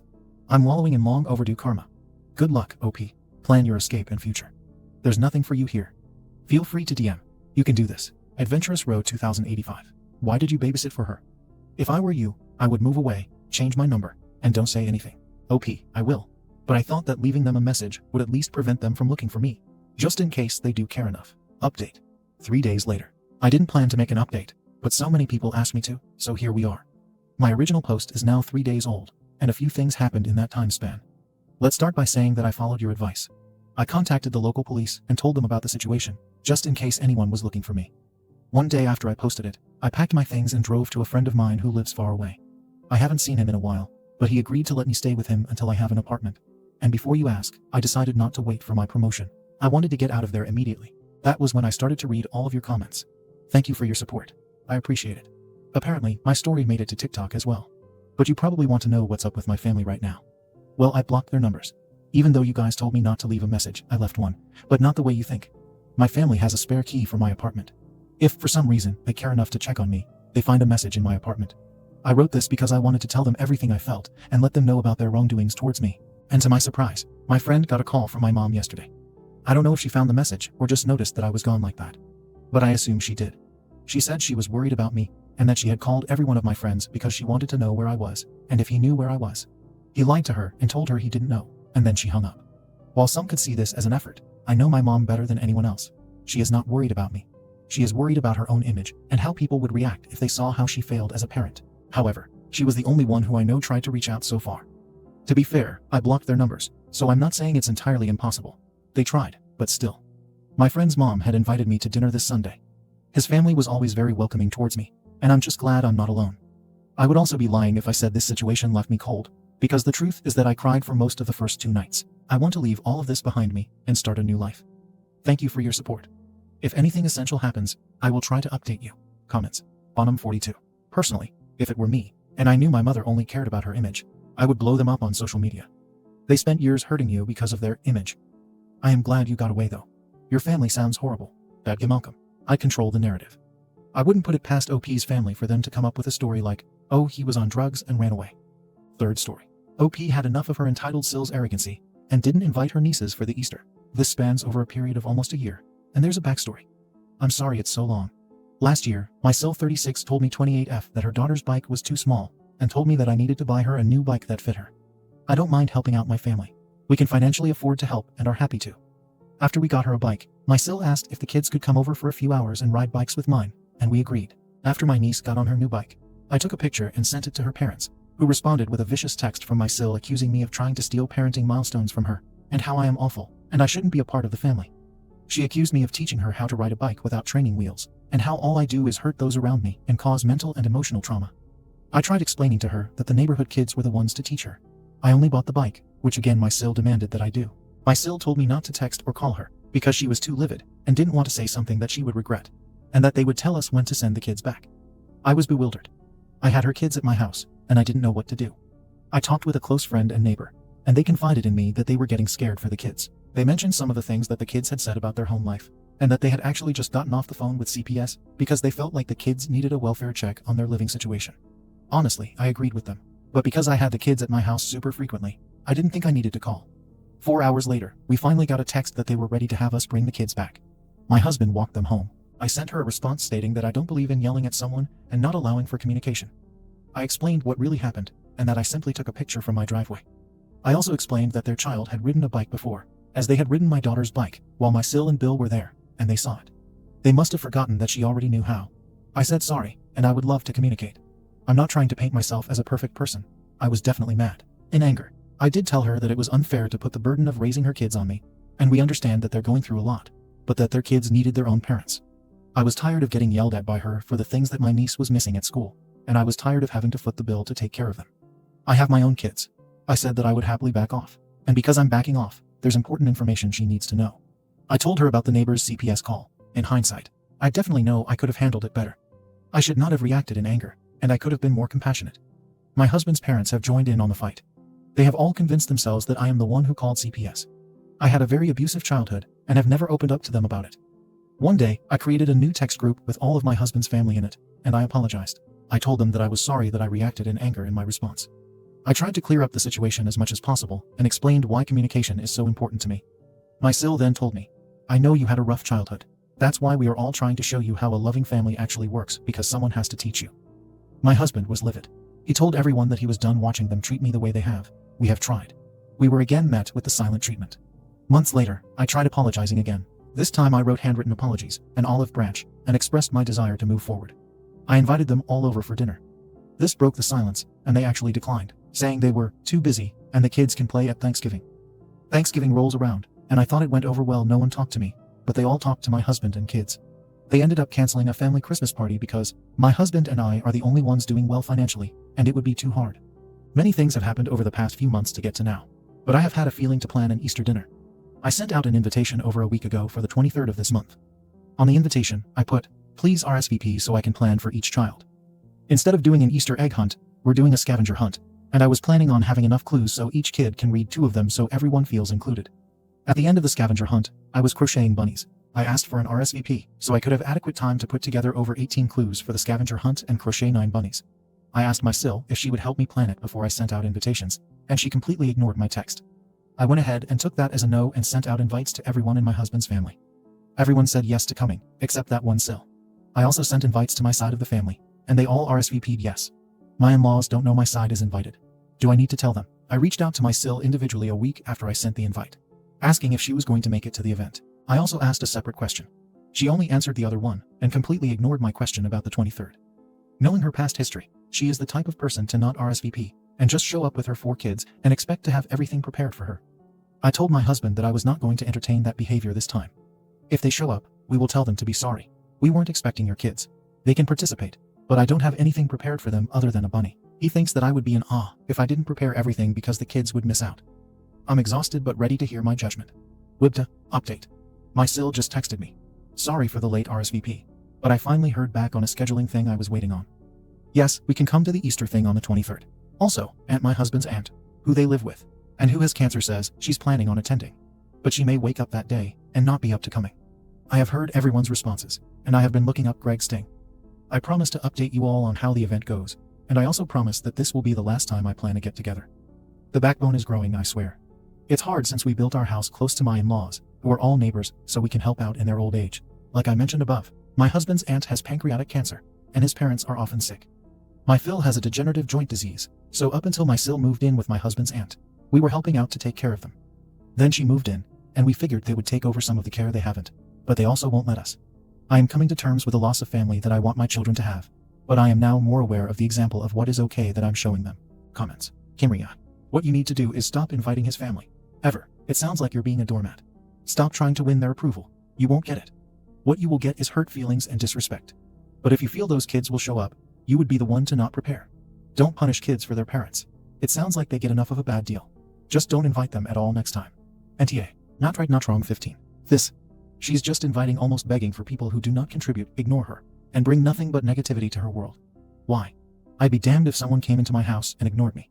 They can do that somewhere else. And if the husband wants his sister's kids to have bunnies, he can knit them himself. The sister and ungrateful family members can kick rocks. Judgment. AmITheA. Update. 13 days later. Alright. Here's an update now that the event has passed. Since my Sil finally RSVP'd right before the event, I ended up going all out to make sure everyone was included, and had a great time. Each kid had 3 clues in the scavenger hunt, so 30 clues, and they demolished it in 30 minutes. One of my nephews ended up being a complete menace to my daughter. He was chasing her with a squirt bottle and kept spraying her glasses. When my daughter told an adult, she was told that she just needed to suck it up, because the older boy cousin was having a fun time, and he doesn't get to come over very often, so let him have fun. I had no idea that was told to her by her grandma Mill. I was in a different room, running a cotton candy machine in the garage. I've since talked to my daughter, and we've discussed that it was inappropriate behavior, and grandma was wrong. On top of that, I didn't get a single thank you or good job. I had my Mill help with a few of the clues for the scavenger hunt, and after it was all done, my Sil had the audacity to say, "Good job, Grandma." Then they completely ignored me and didn't say anything about the hard work I had put in. After the scavenger hunt, my Sil complained that her toddler's Easter bunny I made didn't have safety eyes or a nose installed, and how I messed it up, and I'm going to cause a fight with her children. I tried explaining without apologizing that it isn't recommended to put safety eyes and noses on stuffed animals for children under 3. My nephew is 1, and I didn't think it would be smart to put eyes on it, especially when the kind that I have can come apart if pulled hard enough. But I'm the villain for making it different. She didn't believe me and talked about how I made her life more difficult, because now she's going to have to embroider eyes on it. Just like Thanksgiving, I was ignored by all my in-laws. My mom came because I invited her, and in her quest to be the world's best grandma, she brought a cotton candy machine. The kids were thrilled. Her and I had a good time attempting to figure out how it worked, and got completely covered in cotton candy. My in-laws thought it was the worst idea possible. How could giving the children sugar be a good idea? They all left after cotton candy, after spending just an hour and a half over. My Phil complained that there were extra guests over, and he couldn't have the family meeting that he told everyone except my spouse and me that we were going to have. AKA, he couldn't ambush me and have the entire family tell me what I've done wrong to them this past year. Everyone complained about every little detail of the event, and no one helped me plan it when I asked. I am officially done. I'm exhausted, I'm frustrated, and I'm hurt. This is definitely the last event that I will ever plan for them. Comments. Secret 99239. You need to stop inviting or letting these people attend these events, because when you think back on these moments, you won't remember you and your kids or family having a good time. No, you'll remember being pissed off at the in-laws. Ducker74. I would go to NC with them all. It sounds like you did an amazing job. Maybe get parents in the neighborhood to help and do it for all the kids next year. Thank you for watching the video. If you are interested in listening to these kinds of stories, we've got more in store for you. Simply subscribe to our channel, hit the like button, and share it with your friends. Stepbrother framed OP of perving on his stepsister. An entitled family abandoned him at 16. 30 years later, they reached out to make up for the lost time. Okay, as a mild lurker on Reddit, I thought I would share my story and the newest development in my life after 30 years. It might be a bit long, but I will do my very best to give you context without too much fluff. I hope this is the right sub. So I lost my mom when I was 12 to breast cancer. So that just left me and my dad. It was a tough time, but we got through it together. When I was 14, my dad met and married my stepmother Ashley, who brought with her my stepbrother Mark 14 and stepsister Emily 12. I got along with Ashley and Emily really well, but with Mark, not so much so. He and I were away, getting into arguments and fights. I was always told by my dad to give Mark a break, because he's been the man of his house for a while. So this is all new. Like somehow it wasn't new to me. Anyway, when I was 15, I met a girl at school named Lisa, and we started dating. As much as one can date at 15. However, Mark apparently had a crush on her, and was so mad that I asked her out. He started a fight over it, in which my dad had to intervene once again. And somehow I was again made to be the bad guy. One day after my 16th birthday, my stepmom was putting away my laundry and started yelling. Which was awkward because my girlfriend Lisa was there. We all ran, thinking the worst. When we got to my room, my stepmom was holding several pairs of my sister's underwear and yelling at me why they were in my drawer. I had no answer, as I'd never seen them before. Of course, no one believed me. No matter how much protesting I did, Mark piped up, saying he always caught me staring at his sister, thinking it was creepy, and caught me once saying, I wish I could marry her. Obviously lying, but that was all it took. Lisa slapped me, called me a perv, told me we were done, and we walked out. My dad grabbed me by the arm and threw me out of the house. He was yelling at me that he wasn't going to put his daughter at risk from a perv, not the word he used, but you get it. I banged on the door to be let in, crying and telling them it was all lies told by Mark. My dad apparently had enough. I heard the locks, and he opened the door, shoved me to the ground, and told me to get lost. I told him I had nowhere to go, and he said that wasn't his problem, then closed the door. I found myself on the streets, with nothing to my name. There is no place to go. I tried calling my dad's parents, but he had already called them, and they told me they wouldn't help a perv. My mom's parents passed away before I was born.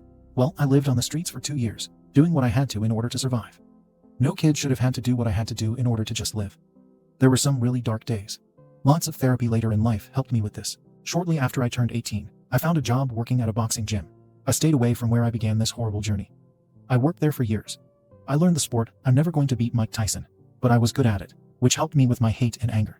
Then one day, I met a new girl, named 20, at the cafe down the street from the gym. At this point, I was 35, I know, a huge age gap, but we just clicked. I don't believe in fate, soulmates, or anything like that. But if there is such a thing, we have it. I don't know how else to put it. We dated for 2 years, and then got married. Her dad was an electrician and hired me on afterwards. I think mostly to know I would be able to support his daughter, and know I was doing right by her, but also in case he needed to keep me in check. He never said this, but as a dad, I get it now. Well, 15 years later, we are still together with 4 beautiful daughters.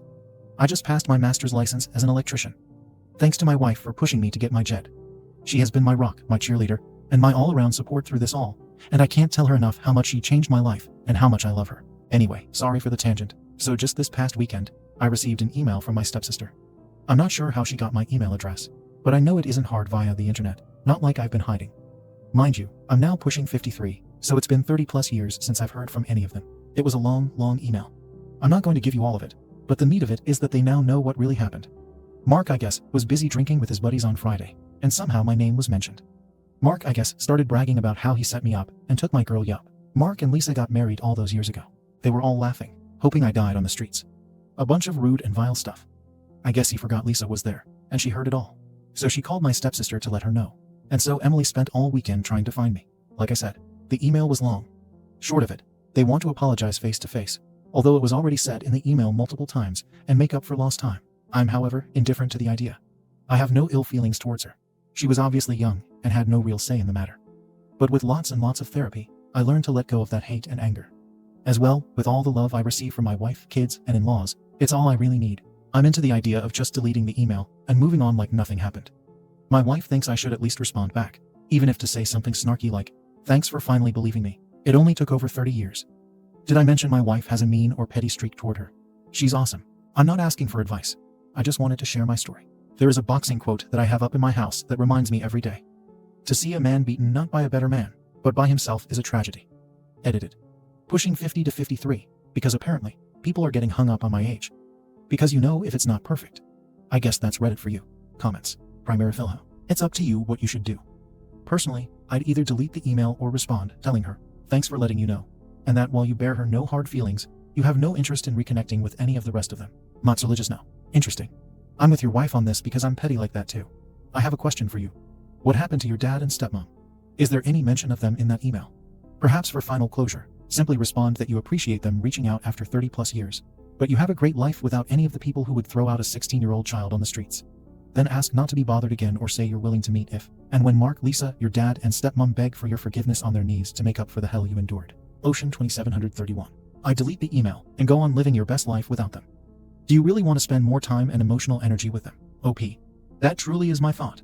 But my wife's petty answer would be good as well. Update. 2 days later. First, I want to thank everyone for their kind words and advice. I wasn't looking for advice. I just wanted a place to share my story. To those who gave me credit for overcoming everything, thank you. However, the wife thinks she deserves most of it. And in all honesty, she does. To those who think this is fake, it's Reddit. I get it. It is what it is. Most things have to be taken with a grain of salt. I shared my story, and I can't make you believe me. But that's okay. If my story resonates and helps others know they can survive, then I'm happy with that. And that's all that matters. Okay, for the update. I'm going to post most of the original email, as a lot of you have requested. I kept out some deep personal information, but the majority of it is there. I might have to break it up due to the character limit, plus a response with the help of my wife. And also the help of others who made suggestions, which is good, because I'm not that great at putting down in words how I feel without coming off looking dumb. She was able to make me sound less dumb. Lol. I took the family to the lake for the weekend to recharge and leave this all behind me. Thanks again to everyone. Emily's letter. Dear OP, this is your sister Emily, and as I sit down to finally reach out to you, after what feels like an eternity, I would like to explain why. I understand if you choose not to read this, but I truly hope you will take the time to at least hear me out. First of all, I want to apologize for never taking the time to contact you before. I was misled by Mark and Dad, who constantly painted a negative picture of you in my mind. They filled my head and heart with lies and made me believe that you were someone you were not. For a while, I held on to hope that you would come back home, but as time passed and their words continued to poison my thoughts, I let go of that hope and allowed myself to believe the worst about you. It pains me to admit that I even started to hate you, despite the fact that, deep down, I always considered you a brother to me. I felt betrayed by the twisted image that was presented to me, and I regret not reaching out to hear your side of the story sooner. A lot has changed in our family since you left. I got married, and now you're an uncle.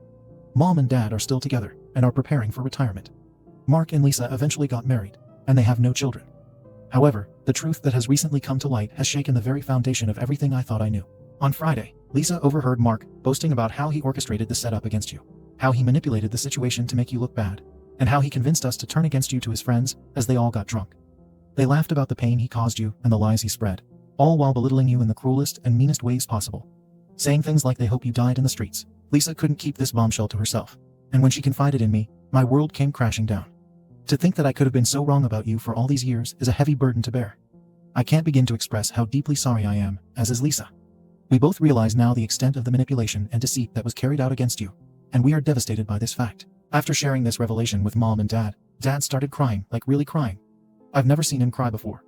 I believe it because he has been carrying around a lot of guilt all these years.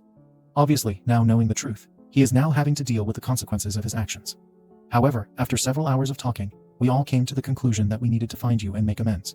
I have spent hours trying to locate you in the hopes that I could reach out and extend a heartfelt apology for the years of misunderstanding, mistreatment, and hurt. I know that words can never undo the damage that has been done to you, but I sincerely hope that you can find it in your heart to forgive us. We long to make amends, to start anew, and to maybe even make up for lost time. Please know that I am truly sorry for the pain and hurt that you have endured because of our ignorance and blindness. I hope that someday we can meet in person so that I can look you in the eye and express my remorse face to face. I can only hope that you will consider giving us a chance to right the wrongs of the past and to heal the wounds that have been inflicted on you by us. With all my love and sincerest apologies, your sister, Emily. OP's response. Dear Emily, I appreciate you taking the time to reach out to me, but I must be honest with you. The years of pain and hurt caused by the lies and manipulation by Mark and the betrayal by Dad have left deep scars that will never be truly healed. While I understand that you are now aware of the truth and are genuinely sorry for what has transpired, I find it difficult to simply forgive and forget. The betrayal and abandonment I experienced at the hands of my own family have left me with a sense of distrust and resentment that can never be overcome. The damage that has been done has impacted me in ways that you may never fully and truly understand, and the idea of trying to reconcile now feels like an insurmountable task. I have spent years in therapy trying to come to terms with the pain and deep trauma I endured, and I have worked hard to build a wonderful life for myself that does not rely on the presence or approval of those who turn their backs on me. While I am grateful for the apology and the newfound awareness of the truth, I do not feel compelled to rekindle a relationship that was built on lies, deception, and betrayal. Especially after all these years, I have found peace and closure in distancing myself from those who caused me harm, and I do not see the need to reopen old wounds in the name of reconciliation. While I believe in the power of forgiveness, that isn't something I can give. I wish you all the best in your life. I really do, but I must prioritize my emotional health and self-preservation above all else. I hope you can respect my decision and understand that the wounds of the past will take a lifetime to heal. I would appreciate it if you passed this fact on to the others, and please don't reach out again. I must look to my future and not my past. Sincerely, OP. Comments. Jinxamaji. Emily writes about the changes in the family after you left. You didn't leave. You were kicked out of your house with absolutely nothing. Even your grandparents wouldn't listen to you. You were a 16-year-old. A child. They feel guilty. Let them. Leave them in your rear-view mirror. To throw away a child like that. To not even talk to you, your sperm donor, is a horrible thing. I hope the guilt eats him up.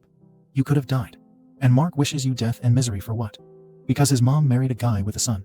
I wish you and your family all the best. I am happy you realize that letting them back in will not serve you. Itchy Bookkeeper, 1058. Your dad is such a poss. I still cannot believe what he did.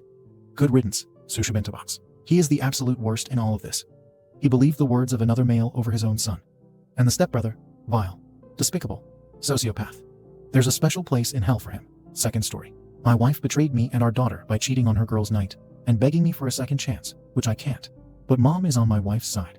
Me 39M and my wife 33F have been together for 13 years. She recently went away on a girls' trip. I was not worried at all. I have never had a reason to distrust her. She has never done anything to give me cause for concern. And it's not like she was even going abroad. She was going to a Butlins half an hour away, for God's sake. She went with her sister and a few other girls. She called me up this morning, and I didn't expect anything other than her checking in. She's only been away for one night of a 3-night trip. When I answered, she was crying and incoherent. When I finally calmed her down, she told me she had slept with someone else the night before. Supposedly, she met a guy whom she approached. They flirted a little and danced together, and she thought that was as far as it would go. But he supposedly just charmed her into a kiss, which turned to making out, which turned to her asking him to walk her back to her hotel, which turned into them having sex. She says nothing was amiss, he wasn't pushy or weird. And they actually had sex multiple times because she would say they needed to stop, and he would stop immediately. And then after a few minutes, she'd want him to carry on, and he would. And he supposedly never even finished because of the stop starting. This supposedly went on for 3 hours, and she eventually said stop for good and asked him to leave, and he did. The guy is supposedly 10 years younger than her, and she said she lied and told him she was going through a divorce. She says she doesn't know what came over her, and she just wanted to see if she still had it, but got carried away. 14 years, married for 10 years, and we have a 7-year-old daughter. I want to leave her. She's begging me not to, offering marriage counseling, never going out again, never drinking again, etc. I've always been a one-chance sort of guy. I just told her to go F herself, and I have been ignoring her since about 10 a.m. Now her friends and sister are calling me too. They apparently had no idea she'd even gone home with him. They saw them talking but thought nothing of it. I just want them all to leave me alone. I told my mom about it, and she said I should think of my family, and that my wife seems genuinely remorseful, didn't try to hide anything, and came clean straight away. It's not like she had an affair, and that is bad as it is. This is the best case scenario. After that conversation, I feel like I'm insane. Am I wrong for not even considering forgiving her? Top comments. Beneficial Syrup 869. You're not wrong at all. She broke your trust. Now, every time she goes anywhere, will she do this again? And she didn't have sex with him once.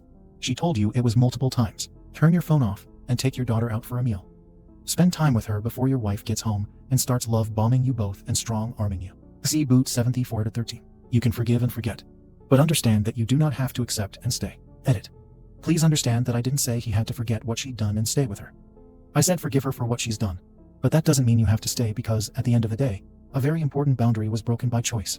So he also deserves that same choice of being able to say, I choose to walk away from this because of your actions to disrespect my boundaries. When I say forget, I mean forget the person from before the transgression. That person is no longer there. So that person is gone. The person you loved didn't cheat on you. That person is now in the past. So forget that person and understand that the person before you now is something entirely new. And move accordingly to who they are now and not who they once were. No Association 9968. Trust is broken. You are not wrong. Some will do marriage counseling, but I personally couldn't forgive this. 3 hours of deception is a long time, and she knew it was wrong. I'm so sorry, OP. I get the one and done. Usual Ostrich 8 ton 597. Dude, leave. All those times she was stopping the other guy from continuing. She was probably questioning if she should continue. And guess what? She did it multiple times. Update. So my wife came home tonight after giving me the day to cool off. I asked to see the guy. I don't know why, maybe I'm a sucker for punishment. And of course he looks like a superhero. So that's great. The guy looks like Anthony Joshua or something. For the record, my wife is beautiful. Like having perfect teeth, working out regularly, etc. I am not ugly, but I am just a typical English guy. Not overweight, but could probably lose a few pounds, a bit of a dad bod, etc. I still have a full head of hair, which is nice. I always felt so lucky to be with her. She was an amazing partner, an amazing mother, funny, intelligent, etc. I asked her to lay out what happened to me in more detail. I wanted to catch any lies or changes in the story and test her consistency. She basically says she was at the bar, and the guy was standing next to her. They glanced at each other, and she said, "Where did you come from?" to him. He asked what she meant, and she said he was the first handsome man she'd seen. And that's how the conversation got started. As for her telling him she was divorcing, that happened when he glanced down, noticed her ring, and asked her about it. Apparently, once she said that, He went on to say, "Not like I give an F either way." What a gentleman. I asked if she thinks he could have slipped her anything, and she says it's impossible because they only did shots together. I asked if she took any drugs, and she admitted to doing coke with her friends, which isn't all that surprising if you're from the UK and you're into drinking culture. It's pretty standard. A few of you seem to be Americans, so let me explain what exactly a butlin is. It's basically a holiday resort, usually for families, but they sometimes host adult exclusive weekends where it's a pretty big party place. It's cheap, grimy, and can be a lot of fun. People dress up, there's DJs, live music, multiple venues, late night entertainment, etc. As for people saying she got caught by her friends, she actually didn't. She disappeared with the guy and went home with him. She texted her friends. She was tired and wanted to go to sleep. And as they are on the resort and the hotel is like a 3-minute walk, they all just said to text when she was safe in her room. She was sharing a room with her sister, but she was in their other friend's room drinking and doing coke because they thought she was sleeping. She told the guy to leave at around 6 a.m. because she thought her sister might be coming back soon, as that's when the party usually winds down. I asked her how many times she had sex with the guy, and she said 4 or 5, lasting between 5 and 10 minutes each time. Apparently, even after cheating, she never thought she'd sleep with the guy. She says she just wanted to give him oral, so she did that. But the guy said he could only finish through sex. She didn't believe him. Until 20 minutes later, he still wasn't done. So she gave up and climbed on top of him. But then, after about 5 minutes, she thought, "What the F am I doing?" and got off him. Then she laid there and cuddled him and drank more. And then 10 minutes later, they would be touching each other again. This was repeated 4 or 5 times. She says that she kept thinking it was wrong, but then would think, it's too late now anyway, so I might as well carry on. And basically go through a loop of that. I asked her why she felt the need to see if she still had it. And she says since she hit 30, she's been self-conscious of her aging. When she spots a new wrinkle or something, it drives her to tears. She said that chatting with the guy made her feel young again, and she latched onto that. Also, apparently, the guy was there with a girl, who my wife said, looked like a younger version of herself, and the guy pointed her out to my wife and said, "That girl over there watching us has a crush on me," and laughed about it. After he had been talking to my wife for like 30 minutes, the girl had enough, walked over and kicked the table, spilling the guy's drink, and then stormed off. She says that the guy picking her over a younger woman drove her ego crazy, and that was when she decided to kiss him. I asked her why she even told me, and she said that when she woke up, she saw I'd sent a selfie of me and our daughter eating pizza together, and it sent her into a nervous breakdown. She was wailing and sobbing so loudly that it woke up her sister, and that's when she confessed. Her sister told her she was insane for what she did and wasn't very comforting, and then she left the room mad at her, which made it worse, and that's when she called me. I have asked her to leave the house for a few days, and she is staying at her mother's house while I decide what I want to do. She begged me not to make her leave, but she did when I said it was the least she could do after blowing up our entire lives over wrinkles, making her sad. As for my mother, she still thinks I should forgive her. For context, my dad died about a year ago, and my wife has really been a rock for my mom. I cannot see her as much as I would like due to my work, but my wife is a self-employed lash and nail tech, and has a lot of free time, which she uses to spend with my mom to keep her company, do her hair, and have girly days to try and make sure she doesn't get lonely. Like I said, she was such a perfect partner. No, I don't think my mom is a cheater or whatever, and she is very angry at my wife. But she loves her, and she just wants everything to be okay. My daughter has no idea what is happening. She was already asleep when my wife came and went again. She will just think Mummy is still on holiday. I still have no idea what I'm going to do. Honestly, I'm still reeling. But that's basically everything. Top comments. Forever Broke 12. What happens when she turns 40 or 50? When will she get her first gray hair? Menopause. She cheated because she was scared of getting older, but she was still going to keep getting older. And not to mention from the story, while the guy seems like a DCK, she seems like not a great role model, either if she was totally okay with helping him hurt that other girl's feelings. Facers. Her sister told her she was insane for what she did. Your wife's sister is absolutely on point. This was rough to read through as an outsider. I can't imagine how SHTTY it is to experience it firsthand. International Box 809. If she knows she can get away with it, she will do it again. Thank you for watching the video. If you are interested in listening to these kinds of stories, we've got more in store for you. Simply subscribe to our channel, hit the like button, and share it with your friends. First story. My sister falsely accused me of S-ing her. After the truth comes out, she wants me to apologize and reconcile with her. That's how she lost all her family members. This is my first post, so I'm sorry about the storytelling. This story takes place 7 years ago. At this time, I 18M and my biological sister 15F had always gotten into arguments. They would be small, petty things, but then they blew up because we just didn't get along. My father at the time was in his third marriage, and his new wife brought in 3 daughters. So I had 4 younger sisters, 1 biological sister, and 3 stepsisters. My father was in the military, and we got sent to a military station in Japan. One day during a summer before school, our parents told us 3 teenagers, my biological sister, stepsister, and I, that one of us would be sent back to our families in the United States due to the constant fighting. It was ultimately decided that my biological sister would be sent back to live with our biological mother, while the rest of us stayed. At the start of the school year, I was starting 12th grade, my stepsister was in 10th grade, and my biological sister would be starting her freshman year of high school. A few months into the school year, I get brought into my parents' room saying, "We need to talk." To my shock, it was that my biological sister had accused me of SA and said it was done when we were kids. My parents asked me about what she could be talking about, and the only incident was when I was 11, and I said something inappropriate in front of her that I learned on the internet. I got apprehended for it and was taught my lesson. My parents and my 3 younger stepsisters learned that my biological sister is a pathological liar and was caught multiple times in said lies. My parents said that due to this, I was no longer allowed to babysit my 2 younger siblings, still in elementary school, and that I had to always be with my teenage stepmother or an adult with them. When I called them out on believing a pathological liar, they said, "We don't believe her, but we have to take this seriously." My response to them was, "If you take this seriously, then you are fueling her fire more." This led to my being shunned by most of my family on my mom's side and my dad's side, besides an aunt, uncle, and a few cousins. Fast forward 2 years later. I am about to be shipped out into the military with my aunt and uncle, who didn't believe my bio sister, and I got a call from my bio mother saying that my bio sister was in a hospital for attempting self-harm. I asked how this pertains to me since she also knew how I felt about my biological sister, and she said that with her recovering from the incident, the truth came out that she fabricated the SA. Immediately, my mother apologized to me and said that my biological sister's reasoning was that he seemed so happy over there. I thought nothing of it and accepted my mother's apology. Fast forward to today, where I have moved on with my life, but still have not forgiven her or plan to. I have served almost 6 years in the military, and most of my family has tried to or did apologize for everything that happened with my sister and didn't believe her for a second. My same family keeps on asking if I would ever sit down with her to talk it out, and I always refuse, saying, "I love her as a sister, but will never like her as a person." She has told her family that she's willing to patch things up for me if I apologize to her about the situation, and I outright laughed and said, "Hell no." My family keeps on hounding me, saying that she's my only real sibling, but I have 3 younger sisters, my stepsisters, who still view me as their older brother with no issues, and I am now uncle to my sister's new son. I don't want or feel that I have any obligations to sit down with her to fix things because of the seriousness of her actions. But my family is saying that I should mend things since that is my blood and blood is family. AITA for not wanting to reconcile with my biological sister after she falsely accused me of SA. Relevant comments. Infi07. OP, has your sister ever sincerely apologized to you? Has she made any attempts to do so? Has your family pushed her to apologize to you with the same energy they are pursuing to have you reconcile with her? I'm also confused about what you are supposed to apologize for. Childhood fighting. Being happy and moving on without her, based on what was written and the severity of the matter, NTA. You have no obligation to initiate the reconciliation. I'm truly baffled as to why your family is seemingly putting all the burden on you, when having her initiate the conversation would assist her mental recovery by taking accountability for her actions. What a messed up situation. OP. She has never officially tried to apologize. There was a time when we were almost in the same house, and I got a hotel to not cause drama in my parents' house, but got backlash. They have not pushed her at all to my knowledge due to the fact that I don't know where she is, and she blocked me on everything. But I unfollowed her on everything and haven't tried to reach out, if I am being honest. Supposedly, she wanted me to apologize for the comment I made when I was younger, and for trying to get the family to hate her. Most of what I know of her is told to me by other family members, but she's now burning bridges with other family members too.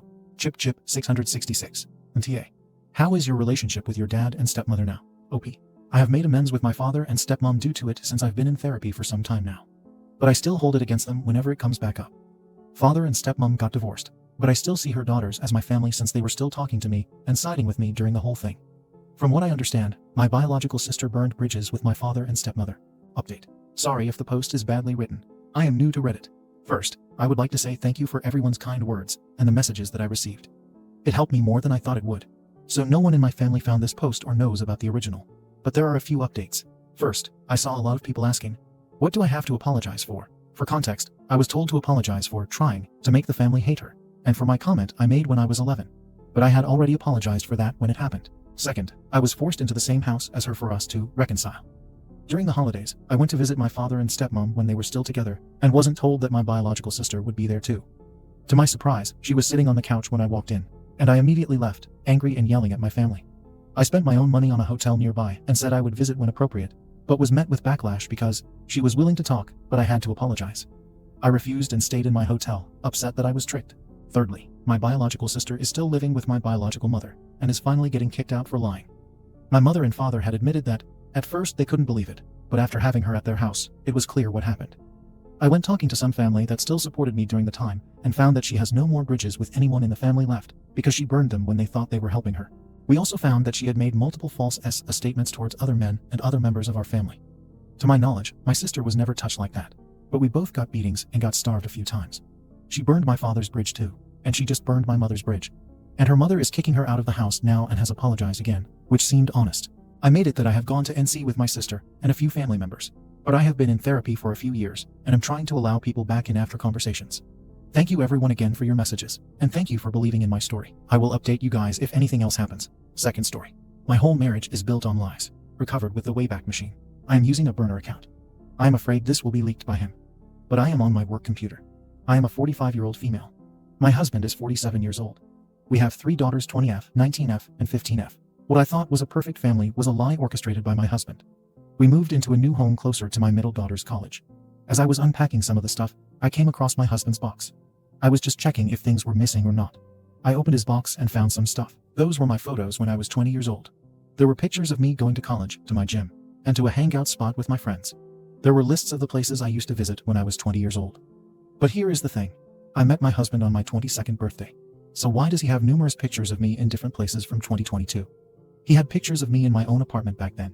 As I went into the rabbit hole, I discovered many things. A list of the places I normally went back then, like my gym, my library, and my classes. He had lists of all my friends and their names in a diary.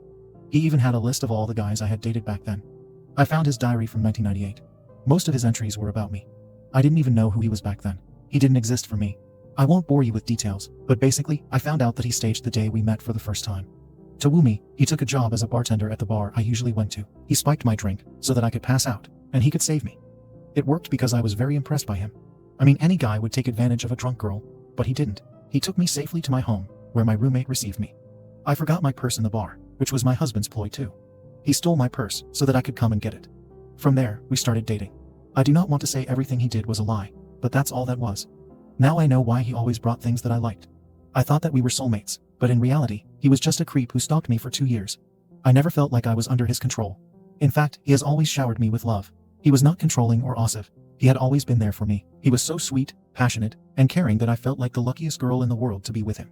Even now, when I told him I had to work the day before Christmas, he smiled and told me he would handle it.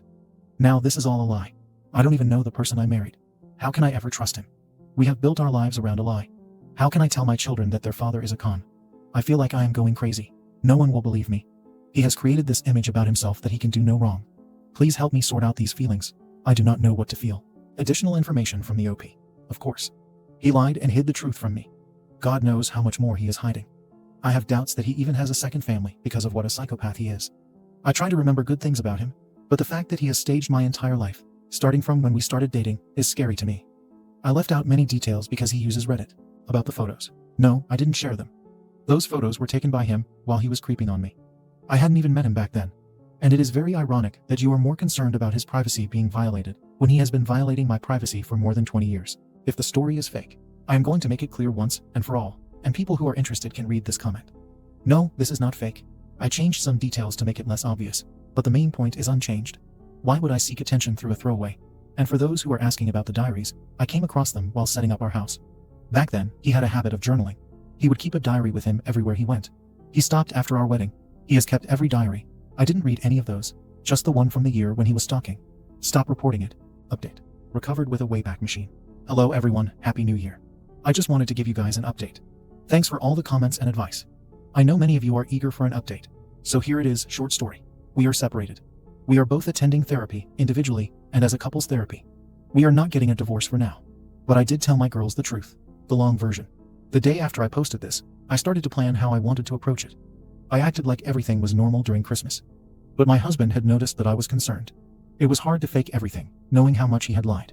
After the Christmas dinner, I sat down with my husband and told him everything. I even showed him what I had found. I asked him to tell me the truth. He didn't deny it. He said that he once saw me at my gym and knew he wanted to meet me, so he followed me around. Back then, all my hangout places, the gym and college, were in the same area, so it was easy for him. He would often be sitting outside my house some days to see where I went. Then, when he saw the bar, I used to go with my friend quite often, and somehow he managed to get a job there. And you know the rest. At that moment, I felt sick to my stomach. I was overwhelmed with fear and anger. I was crying. My husband came to comfort me, and I screamed at him, "Don't touch me, you effing creep." I can see he was hurt by it. He was begging me to forgive him. He said that he knew what he did was wrong, but the love he had for me was true. We didn't sleep the whole night. I pressured him to tell me everything. How much did he control my life? Or I will tell the girls everything. He was honest. He said the night we met was the only thing he orchestrated. Everything else is true. He didn't follow me. He trusted me and begged me to not leave him.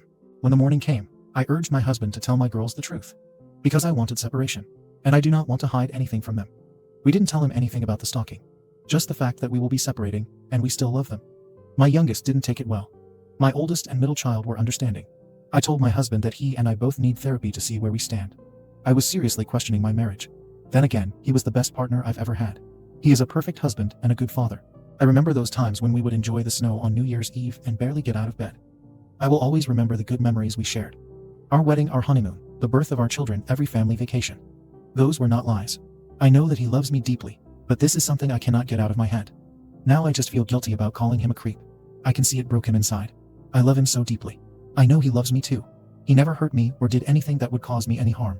He never cheated on me. He could have, but he didn't. That's why divorce is not an option. We will see how we can move past this through therapy. This might just be my last update. Unless things change. Top comments. Armchair Detective. I feel like there is something wrong with nearly every comment on here. The OP's original post describes how her husband administered a date rope drug to her the first time they met. He did this so he could save her and look like a good guy. Honestly, that would be it for me. The man is psychotic, and anyone who thinks he is a good man who just loves her needs to take a long look at what they think is acceptable behavior. The OP is not safe with him. He should not be allowed to be near women. Alexis Rex. It's so crazy. This whole thing is insane. Her whole story reads like that of someone who's been groomed. He could have cheated and didn't. Anyone else would have essayed a girl who had been drugged. Her reality is so skewed, and no one here is taking this seriously enough. He stalked her, drugged her, and manipulated her. Of course, he isn't going to admit anything beyond what she has evidence of. He clearly used the information about her he got while stalking her to woo her and make her think they were soul mates, for the sake of setting a good example for her daughters, since she probably won't do it for herself. They need to be informed and watch her leave him. It's not like he orchestrated a meet cute after he saw her at the gym. He stalked her, tracked her movements and places she habitually visited, watched her home, and followed her around. He took pictures of her in her own home. He got a job serving drinks at her regular bar, drugged her, and stole her purse. The sainted martyr. I'm sorry, but you sound like a Stockholm Syndrome victim. He drugged you. For you to believe anything that comes out of his mouth now is astounding. And why did he keep all of his stalking souvenirs? He had to know they could lead to his being discovered. The psychology behind this is grotesque. You have no idea who you are married to. None. There is a dangerous stranger in your house. Around your children. Does your individual therapist know the whole story? Anyway, if this post is real, I hope you will focus on your individual therapy and start secretly laying the groundwork for a safe escape, if you should need one. I fear that if he ever truly believed you were leaving, he would turn very dark. Possibly unalive you. Thank you for watching the video. If you are interested in listening to these kinds of stories, we've got more in store for you. Simply subscribe to our channel, hit the like button, and share it with your friends.